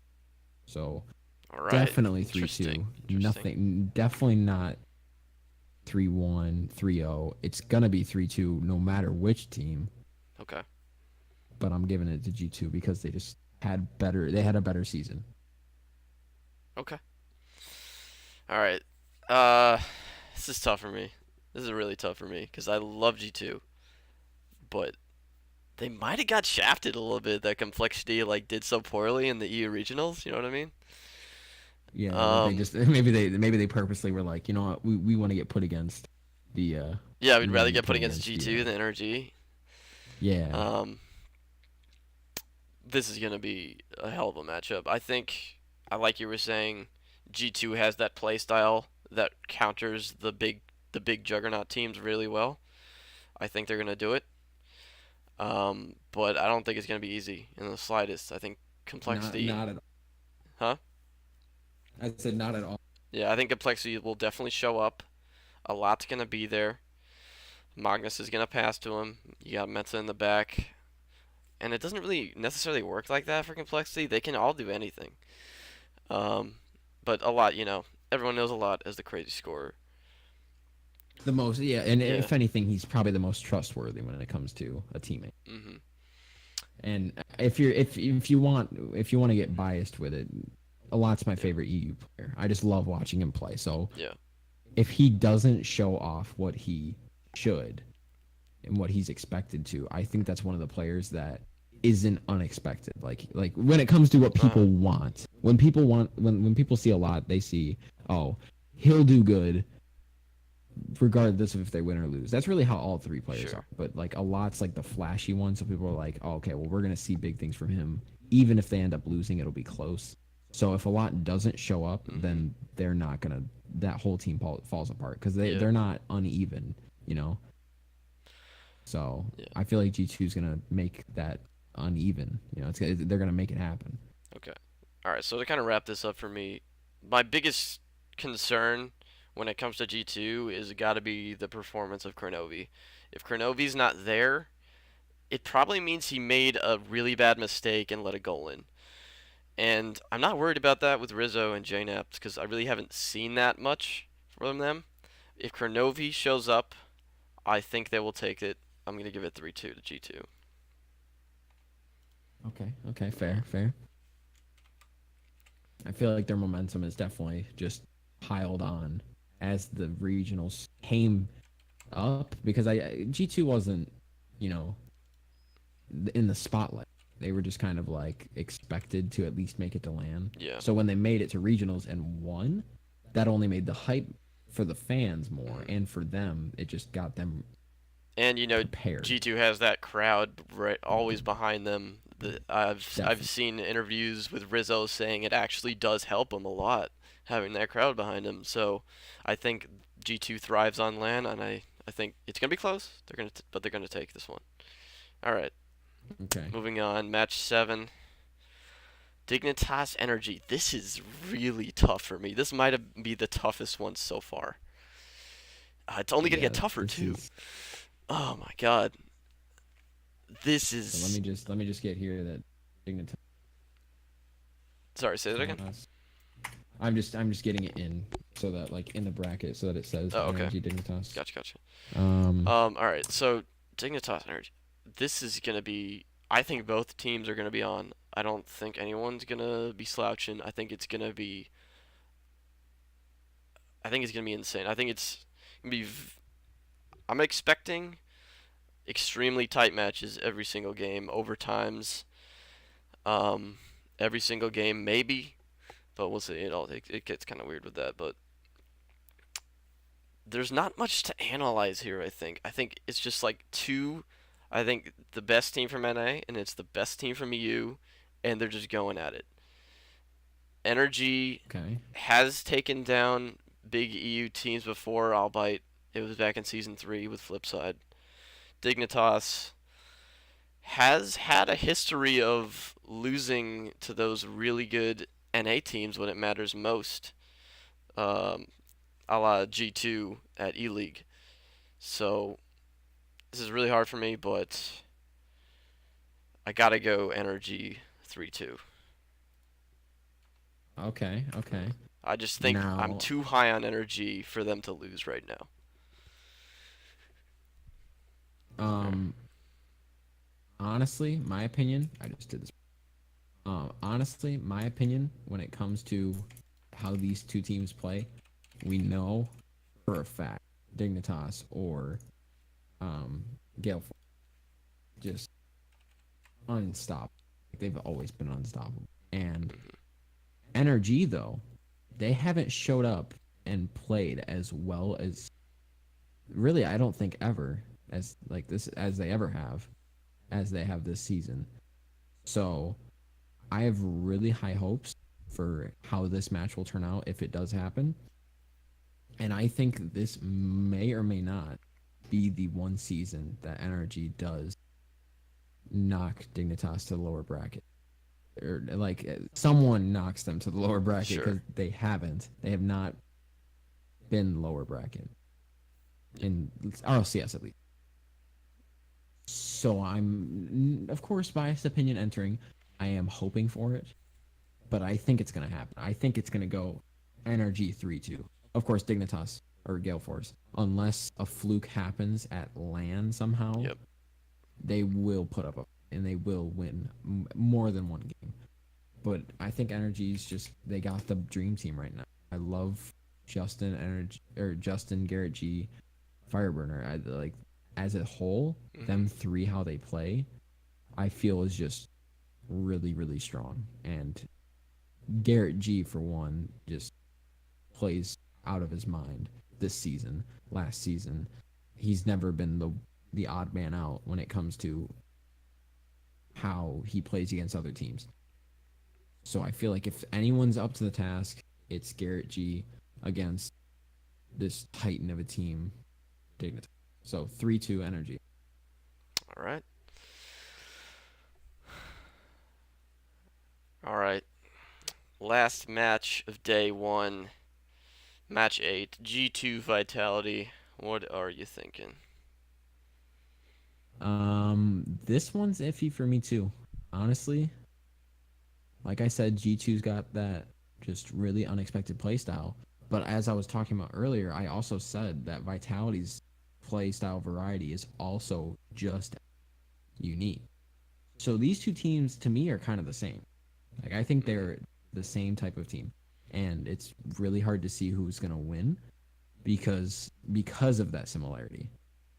So I like I've been thinking whilst we were talking about the Dignitas Energy what could happen if Vitality G2 get put up together, and it's really hard to decide. Yep. I know that Fairy Peak on his own can probably 1v1 and beat any team, any member in G2. But with the 3v3 aspects, we've seen them play together and how they play, but we don't know how they're going to play against a team just as unpredictable as G2. Because there's not really anyone in EU that's unpredictable other than them. It's more of just different play styles. It's not really an unpredictable team. G2 is kind of that team for NA. Yeah, I feel like the unpredictable one is complexity. Debatable. But that's another opinion, so keep going. Yeah. But throwing these two teams together is like fire on more fire. Okay. So I guess we just want to see who isn't put out. If you want to play on words. Interesting. And I don't know. Honestly, my final opinion I want to say right now is that I think because of the big step up from last season, I think honestly Vitality's going to take them. Another 3-2 matchup again because it's no matter what, these games are going to be close. Yep. But I think Vitality just as a whole have just been really solid. G2 has as well, but I just feel like this is their season. Okay, so these two teams played in last season's LAN. Vitality was obviously Mocket. They played in a lower bracket knockout match, and if I remember correctly, G2 ended up winning 3-2. 3-2 or 3-1. Yeah, it was close, but G2 definitely had that, I think. It wasn't like too close in the games, if I remember. Let's consider that Freaky wasn't the player back then that he is now. And Fairy Peak definitely stepped it up. Not like crazy amount, but just like he's a god. I think Pashy, I really don't think Pashy's changed much, but he's still a really solid player. I think again G2 has that style of countering the juggernauts, but the thing is, I don't think Vitality has proven themselves as a juggernaut yet. Their playstyle is a little bit more chaotic than say Dignitas or like Envy. I think they are a little harder to predict. Because Freaky like hasn't had the best reputation. I think maybe the people take him for granted, and I feel like he's gonna step up here. He's gonna prove his worth, and I think Vitality's gonna take it. I think 3-1. I Okay, think you I think don't. Vitality's gonna take it 3-1 I against I think they're gonna be close games, but I think Vitality will be convincing. I think Fairy Peak will be Fairy Peak. I think Freaky will counter that kind of um, wild card role that I think Rizzo plays on G2, and I think Patchy will be more solid than Kronovi. I think Vitality will take this. Okay, solid points. That basically embodies the exact opinion I was having. So I think we have the same answer here, All right. obviously. So now we move on to if you want to keep going upper bracket, it'd be Number Energy 8. Vitality, wouldn't it? Well, let's go in order of matches. So that was match 8. So let's go down to the lower bracket. Okay. All right. So match 9. I don't want to spend too much time on these lower teams. Yeah, honestly, quick opinions. Really quick opinions. Just get it over with. Match 9. For you, match 9 is C9 EG, Yeah. right? For me, it's C9 EG. And for me, it's C9. I think this is gonna be a little bit of an upset here. I'm not high on Cloud9 right now. I think if Classic steps up, I Good think one. they're actually gonna take this one. I think it's not gonna be too close too. I think it's gonna be 3-1 to EG. 3-1 to EG? Yeah. You think it's gonna be another fluke? Like C9's been I think kind of C9 is iffy gonna on pull an lately? energy from last year. Okay, okay. Yeah. You think C9's fitting that upset role? Yep.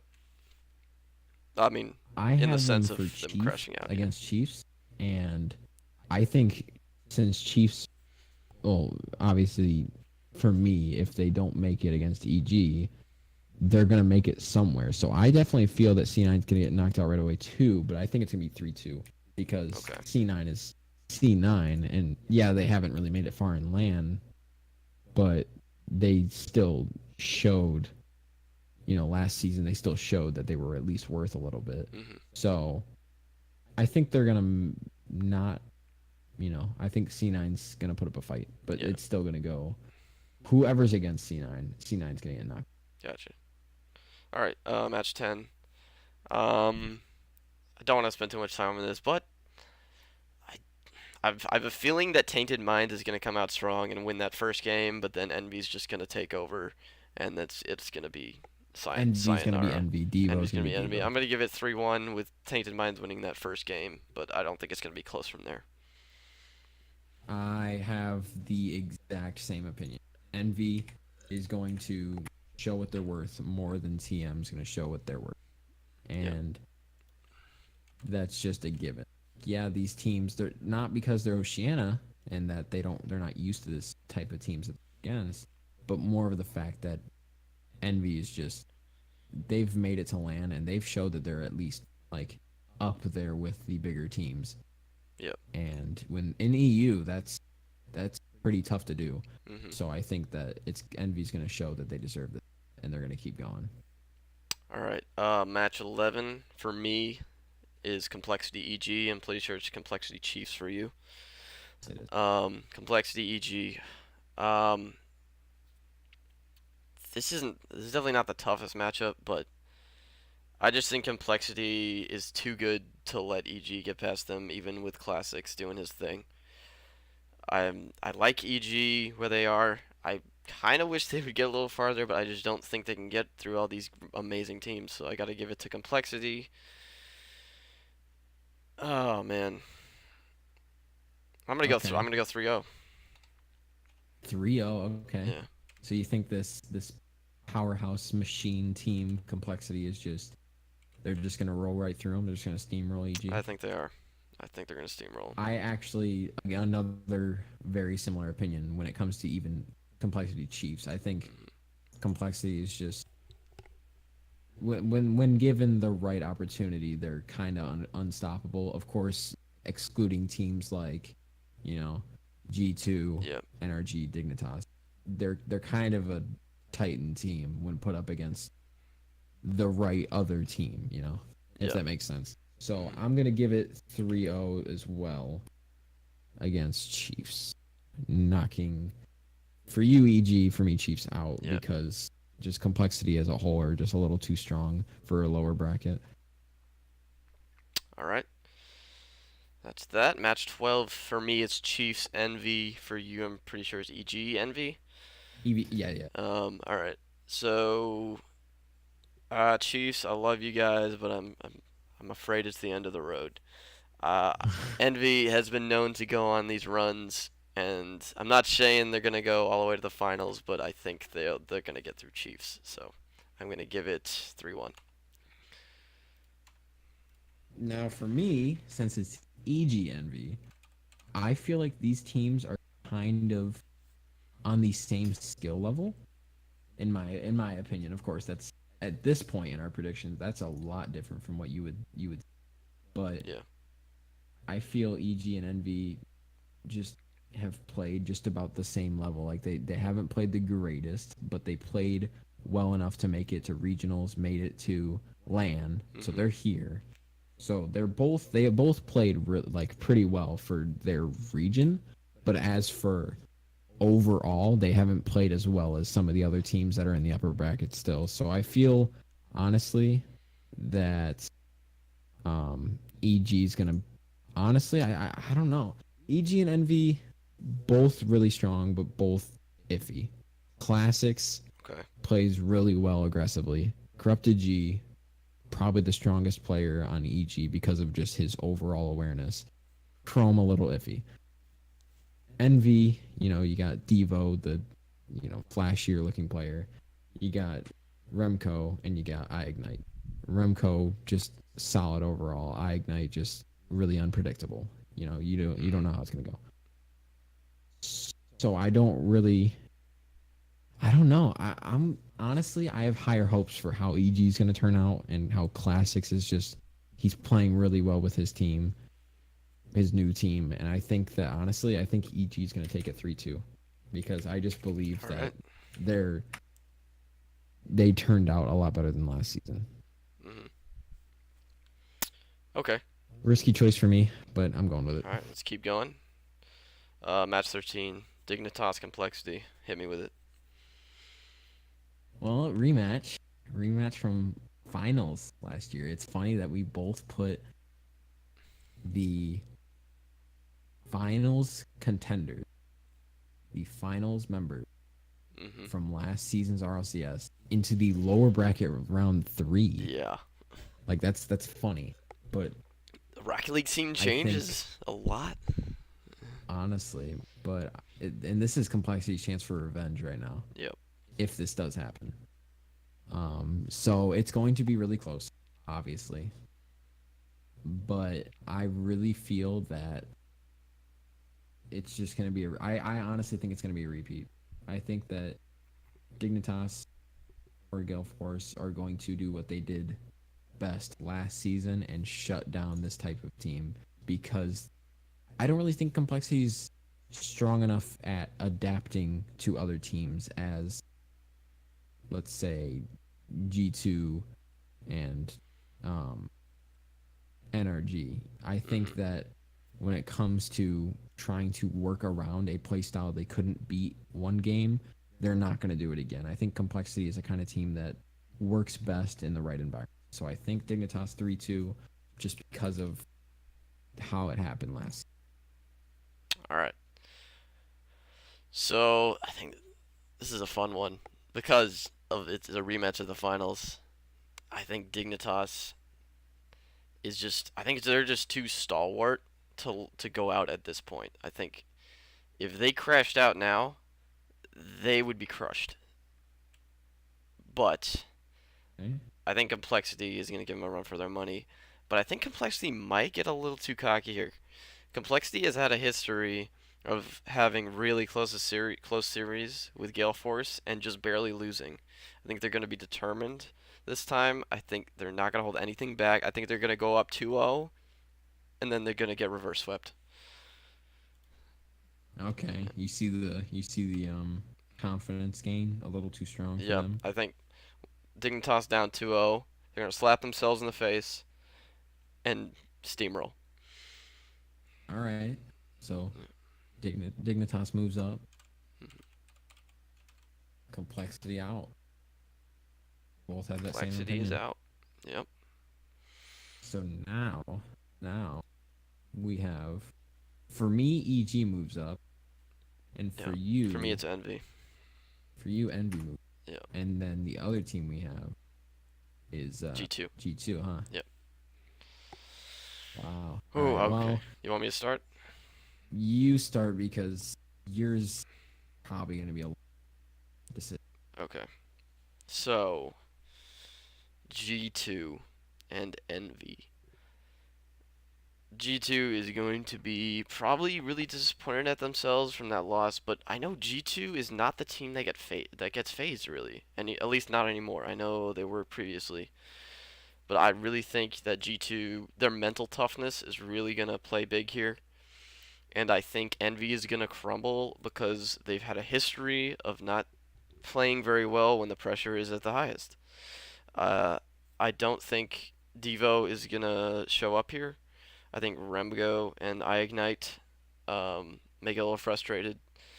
I think Remco and Ignite will perform, but I think Devo is the linchpin in that team. If he's not playing well, I think it's really tough for them to win, and I don't think he's gonna play well. So, and GT, their mental GT G2, their mental toughness is gonna win out. They're gonna play solid, but Right. yeah, I don't think it's gonna be too close. I'll say 3-1 to G2.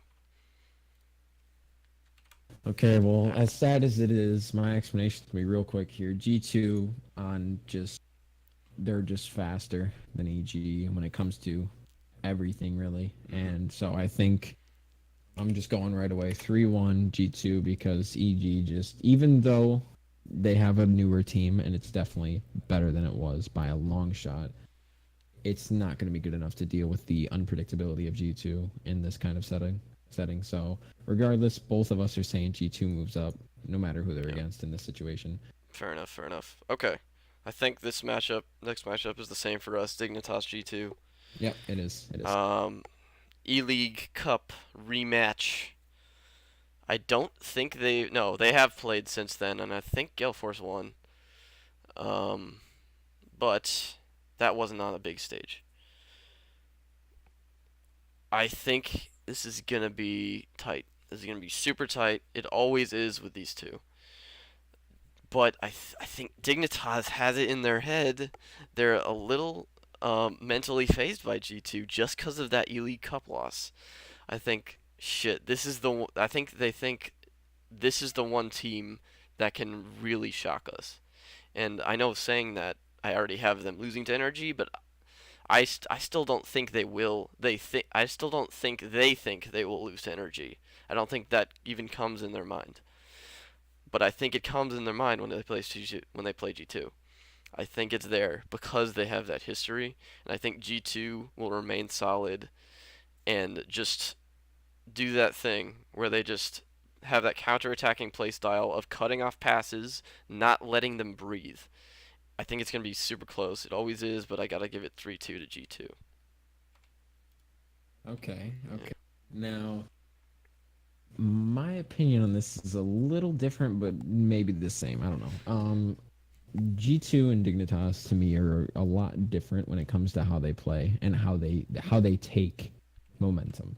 G2 Mhm. takes when they take something and run, it's more of just they only play more on like I've been saying unpredictable constantly for G2 because that's just how I feel about them. They are. They're you never know how they're gonna score, how they're gonna pass, where JNF's gonna be. It's a really tough predicament. Dignitas is more of that. Just no matter what, they're going to be fast. They're going to be smarter. Mhm. So when you throw those two kind of things together, it's like water and oil because you have the um, oil G2 unpredictable. You can't really see right through them because it's you never know what's going to happen. Yep. And then Dignitas, the water side because they're just a constant um, unstoppable team that just takes pressure and turns it into more pressure. So I honestly think, just for unpredictability purposes and reasons, that G2 might throw Dignitas off, like you said, and take it. I really do think so. I think that G2 is going to make it far in this lower bracket because they got knocked out early in the upper. And I think that just as a whole, G2 just plays a lot out of Dignitas's capabilities, and they are going to take this one and run. I think G2 3-2. All right.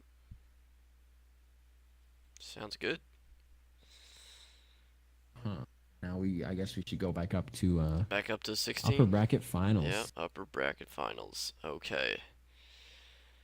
Man. All right. Tell me what you think. This is a doozy. This is the Yeah. toughest decision I've made so far. Energy Dignitas was tough to choose, but I already had my clear winner for this one. I don't.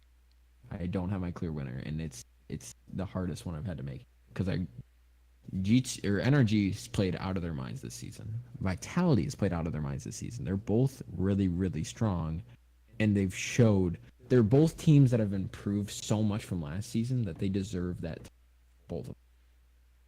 And so making this choice And means that remember, this is a best of I'm 7. yes, this is the best of 7 games. So it's just so unpredictable who's gonna win, and they're both just powerhouse teams, and they don't have the same team play styles, but they're kind of like they both have a strong enough play style that it's going to be hard to play against each other no matter what. Even if they know how they play, they're both so strong and so fluent with how they play that they're not just going to let their type of play style compared to the other let that hinder them. They're both adaptable. They're both just overall power. So Mm-hmm. we know Vitality is just really good with taking what they have and turning it into something else. We know NRG as just having so much team awareness that they can put each other in positions that they wouldn't before and still play the same way they're used to. They don't really let things get in the way of them playing how they feel comfortable. So it's really tough to think about how that's going to play against a team like Vitality and how that's going to play against a team like Energy. Sure. To me, out of a best of 7, I'm still calling this close. Like, even out of 7 games, I'm still calling this like 4-3 for one team. Okay. And I'm honestly still giving them, after winning against Dignitas, I think Energy is going to have so much confidence, and not really overconfidence though, because they know how Vitality is. At Mm-hmm. least I would hope. So I think Energy is going to take. I think Energy is going to just have so much strength with Justin, and Garrett G's been playing better than he is. Justin's been playing the best he ever has. I mean, he's in RLCS land now, and Fireburner is just going to play as strong as he normally does and shut down Vitality. Fairy Peak is going to give them the hardest time they've had, but that doesn't mean that they're going to crumble, I don't think. Mm-hmm. I think this might be. I think whoever goes out here, it's gonna be really hard to recover. But it's tough to say because I'm really high on energy, but you've never seen them with this current lineup play an EU team. But Vitality is so strong, and they're in. Is, there's this thing with EU teams that on the biggest stage, they're just emotion goes out the window for a lot of them, and they just like focus on the game. Like no external noise is getting to them. But I feel like if Energy plays how they did in league play, and we'll forget the little error by Fireburner in the regional finals, because that was like the only error, significant error that I can even remember Energy making throughout all of league play. I think Energy is just going to be a little too much. I think Freaky is going to be asked to do a little too much. I think Pashy is kind of not probably going to expect some of the things that Garrett G and even Justin are going to do. I think Energy's going to take this. I don't think it's going to be as close as you say. I'm going to give it 4-2 to Energy. Okay, okay, fair enough. Now we have match 17. So Yeah, Vitality G2. we're getting down to it here. Honestly, I'm going to start off by saying this is easier to pick than some. I know it's weird to Okay. say because both these teams are as good as they are. And remember, this is a rematch of match 8. These played before. It is. Yeah. It is. And I think it's going to be the same outcome. I think Okay. Vitality's just too strong with how they play than G2 is with how they play. I think Vitality's going to suffocate them again. Okay. I think since this is also a best of 7, I honestly think it's going to be like 4-1 or 4-2. I don't think any better. So I'm honestly going with 4-1 because I think Vitality, since they have the same play style as G2, I think they're going to have a better run with it again. Okay. I'm not going to say too much. In the history of RLCS LAN, no team has ever lost the upper finals and gone on to win the whole thing. Now they have made the finals. We saw that in Method last year, but they didn't win. Now, that's somewhat irrelevant, but it's something we should still consider because that loss in match 16 is crushing. You play a 7-game series, and to get back there, you need to play another 7-game series. And then you have to play another 7-game series. It's a lot to take. I think Vitality is going to be really strong, but I feel like G2, Kronovi, he's known for making those lower bracket. Actually, no, he's not. Never mind. What am I thinking about? I'm thinking flip side, but that's besides the point. I think Kronovi's going to show up. He's known to show up at LANs. I think JNAPS is going to be solid. Rizzo is going to be very important in this one. Because the Vitality defense is super strong, and Rizzo has to get creative here. Not that he hasn't before, but he's a big player here. But I think Vitality, it's going to be a little too much for them to come back from that loss, and I think GT is going to take this one.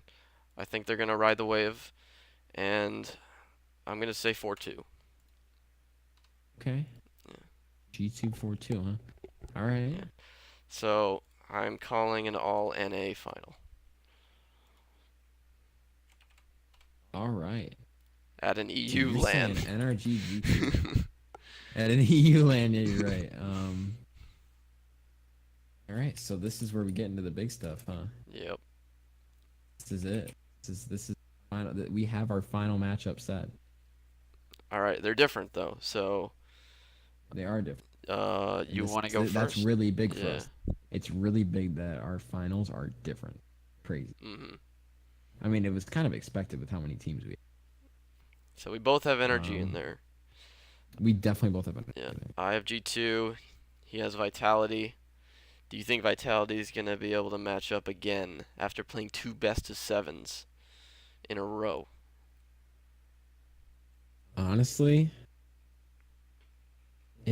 this can go either way because Vitality doesn't seem like the team that after losing can just keep losing. I feel like Vitality is a kind of team that can refresh and just pick everything that they had and put it back together and try again. That doesn't mean that they automatically will come back stronger than NRG and just instantly just powerhouse through it because they come back the same way they were earlier. But I feel like they're still going to make it just as tough as before, honestly. And it's really tough to see who could win because Energy could be worn out by now because they've just been winning. And maybe, I'm not saying this for sure because this is the team I have going to the finals. Let's just say that here. Maybe Energy is a little more on the overconfident side than Vitality is on the just hype for making it to the finals again. or not to the finals again, but making it to the finals after losing and then coming back. They might be more on the hopeful side, whereas Energy might be a little overconfident, but not so much that they're not expecting Vitality to give them a run for their money, Mhm. because they I'm pretty sure for sure they will know that it was hard enough the first time. Okay. I think that Vitality is going to make it hard for them, so much that they might even win.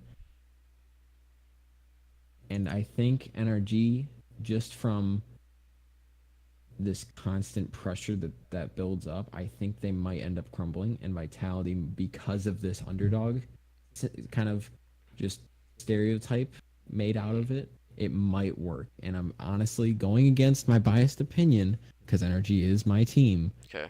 I think Vitality is going to win this. I think Vitality is going to take the final 4-3, and that's only because of the hope factor. Because if they beat out G2 from lowers after getting knocked down by Energy, they're going to come back way stronger than they were before in this rematch and make it the most tough game I've ever seen, Mhm. beating Energy. Probably causing an upset, but who knows? It's an EU land, but Energy's a really powerful team, and they're really loved in both regions probably. Okay. So you're calling Vitality to win this finals Yes, matchup here. All right. yes. That does mean that we go to another best of seven. Um, so because Energy has to lose twice, because we have a bracket Yes, reset. that is true. So we'll hold off on that for now, and I'll give you my opinion here. All right. So G2 Energy, G2's right in that wave, man. I know that they lost to Vitality, but then they came back. They beat him in the lower finals, best of seven. They're gonna So come you out. you kind of have. Let me just interrupt real quick. Yeah. Sorry. You have the exact same scenario. You have that underdog, you know, Uh, lost, but then came right. I guess so. Yeah, you could say that. I mean, of course, it's kind of more of a build-up. Yeah. We both have them beating out Dignitas, but they also showed up earlier Yeah. than Vitality, so it's a little more on that build-up of hope compared to me saying Vitality on that kind of high of Yeah. hope, because it was an instant drop to an instant regain and saying, oh hey, we actually have a chance, whereas you have it set that, maybe they thought they didn't at first, but because they won, now they beat Vitality again, they're Well, like, hey, now we actually like it is are kind of serious a it about is kind of a high though because they lost to Vitality before and they just beat them. They're feeling really really good about themselves that they just overcame that. So they are kind of riding a high. So G2 coming in with that high energy, they're gonna give G2 a little more respect this time because they did lose to them in the regional finals, albeit from a mistake. But it was it wasn't like one-sided at all. G2 definitely was playing really well. But I think Energy is gonna come in a little more confident this time, and this is tough, man. I think it's gonna be super close. It's gonna go to game seven, but I think Fireburner isn't gonna make a mistake this time. He's gonna get the game-winning goal, game seven. Energy's gonna take it 4-3, and they are the world champions.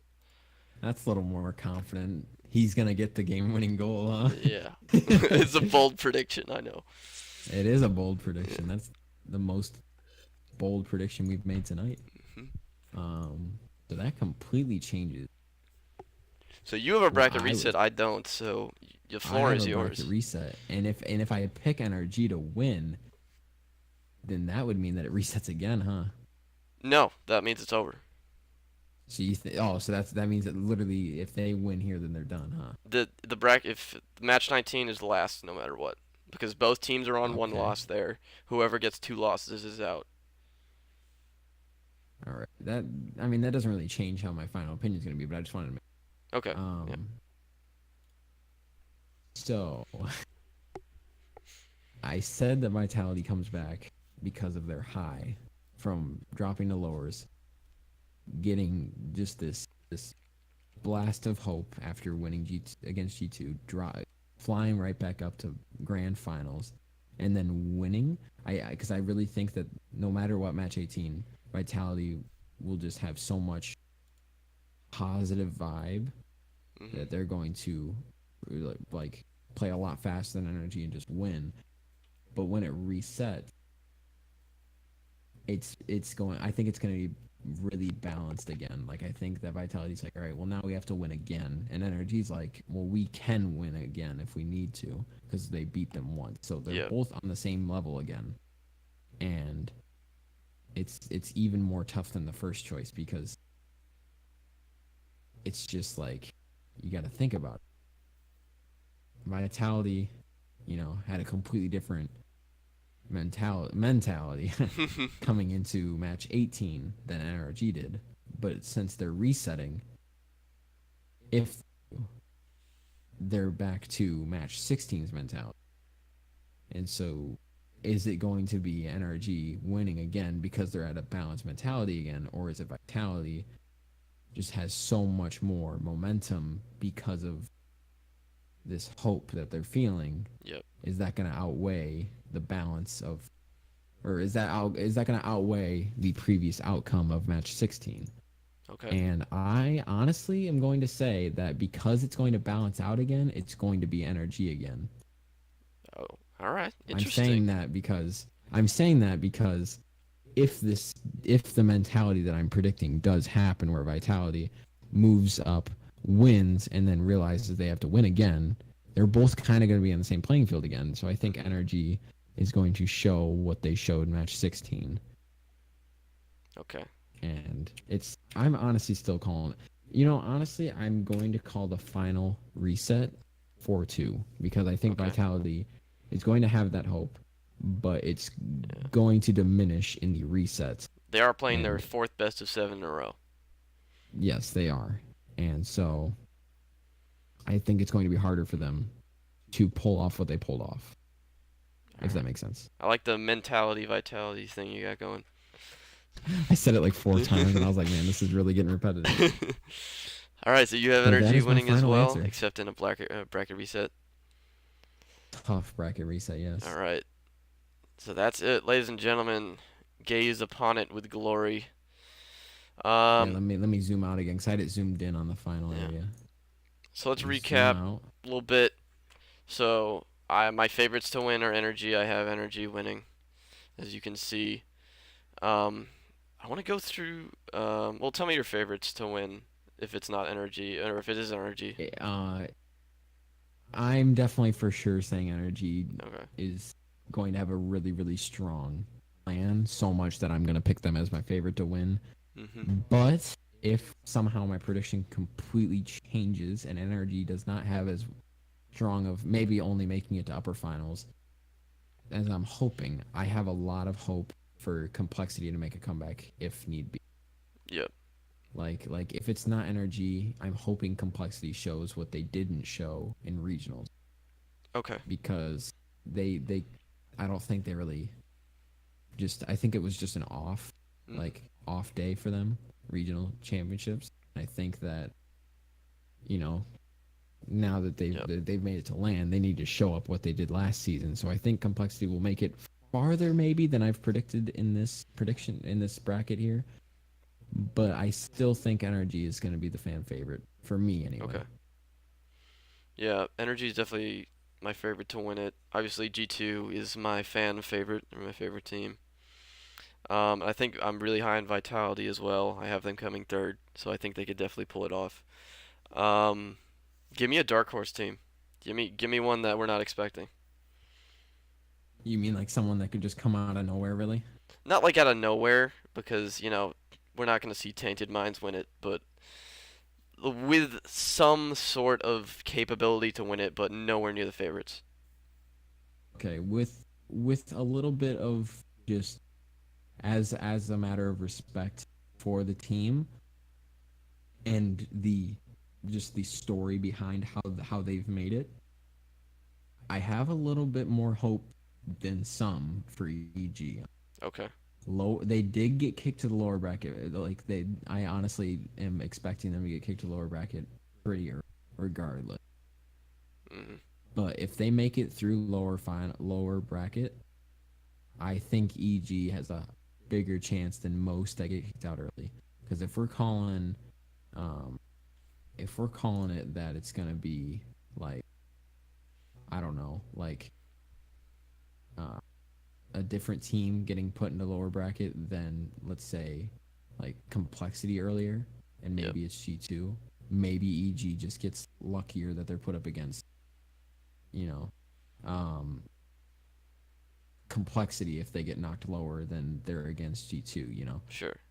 I don't know. It could go anyway, but I feel out of, because I have in match 11 and 12 EG, NV, and then complexity Chiefs. I feel out of those four teams, EG has the most like rise up comeback story Okay. than, let's say, the rematch from last season complexity, and Envy. I just don't feel has the strong enough team and the strong enough uh, complexion really. All right. So I feel like that all three of them are just. I don't know. I just feel that Envy doesn't have a strong enough will, I guess, All right. to make it that far. And then Chiefs, I don't see them getting past if they do get put up against Dignitas or G2 really. So Okay. that's I my underdog. I wanted to say Envy here just because of their history, because they've won it, albeit with a slightly different roster. I think they could still pull it off, but for me, my dark horse has to be Chiefs. I think if they can beat Dignitas somehow, some way, they can beat anybody. I'm really high on Chiefs. I know I don't have them going too far in my bracket, but I think they have the capability. I think they could shock the world, the Rocket League world. Um, yeah, I think they could pull it off, but it's the odds are so slim. So that's my All dark right, all horse. right. Yeah. I mean, I get where you're coming from. They definitely have. Mhm. All right. As for, all right, I want quick answer. What team, and this is kind of opinion and just bracket prediction based, but what team, no matter what, do you see getting kicked? Like no matter what, you don't see them having any other chance but the prediction you've given.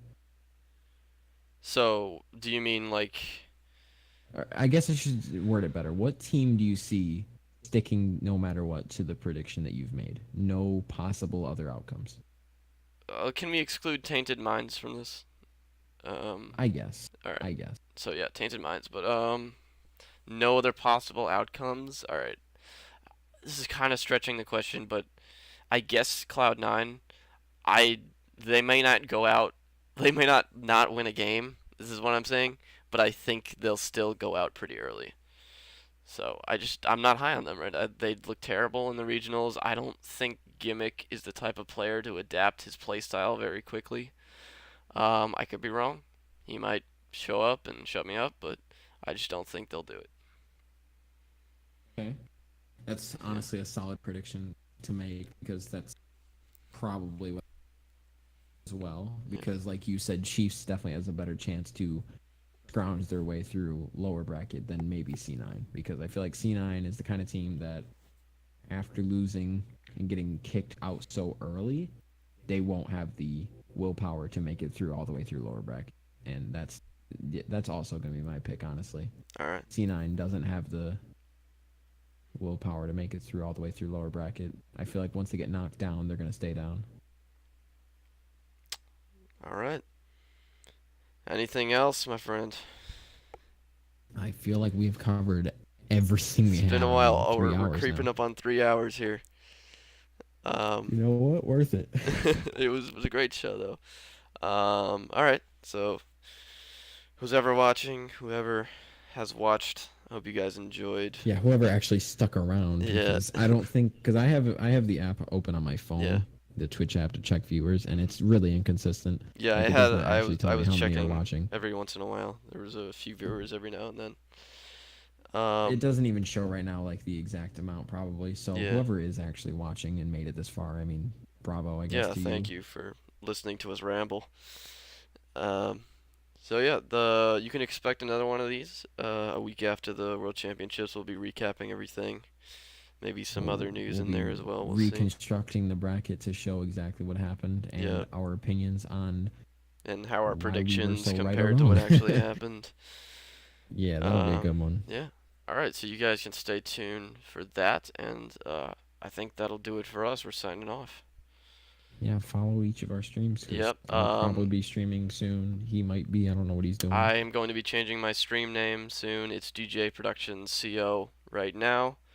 I'm going to change it. I haven't decided what I'm going to change it to, but it will be changed by the Actually, I am time. too. So that's Yeah, an interesting thing to say because I am too. it will be changed by the time the next podcast streams. So you can look forward to that. I will be able to do a little more branding then because I'll have my branding set.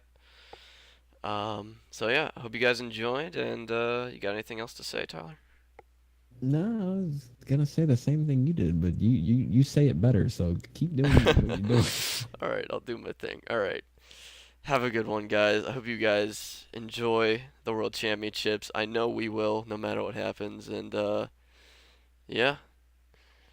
Um, Actually, one thing I do need to add. okay. Okay. I don't. I know for sure this won't be archived or saved for me, but for Yes, I you, are am you recording saving this this. and I uploading will this? upload it to my YouTube channel. Hopefully, if the file doesn't corrupt. But that is the plan. So, Okay. Okay. if you want to replay this, hopefully I'll have it on my channel. My channel is J Productions CO, not DJ, just J Productions CO. I might change the name of that as well. I know I have a branding issue, but we'll see. All right, we're signing off. Have a good one, guys. Peace. Goodbye.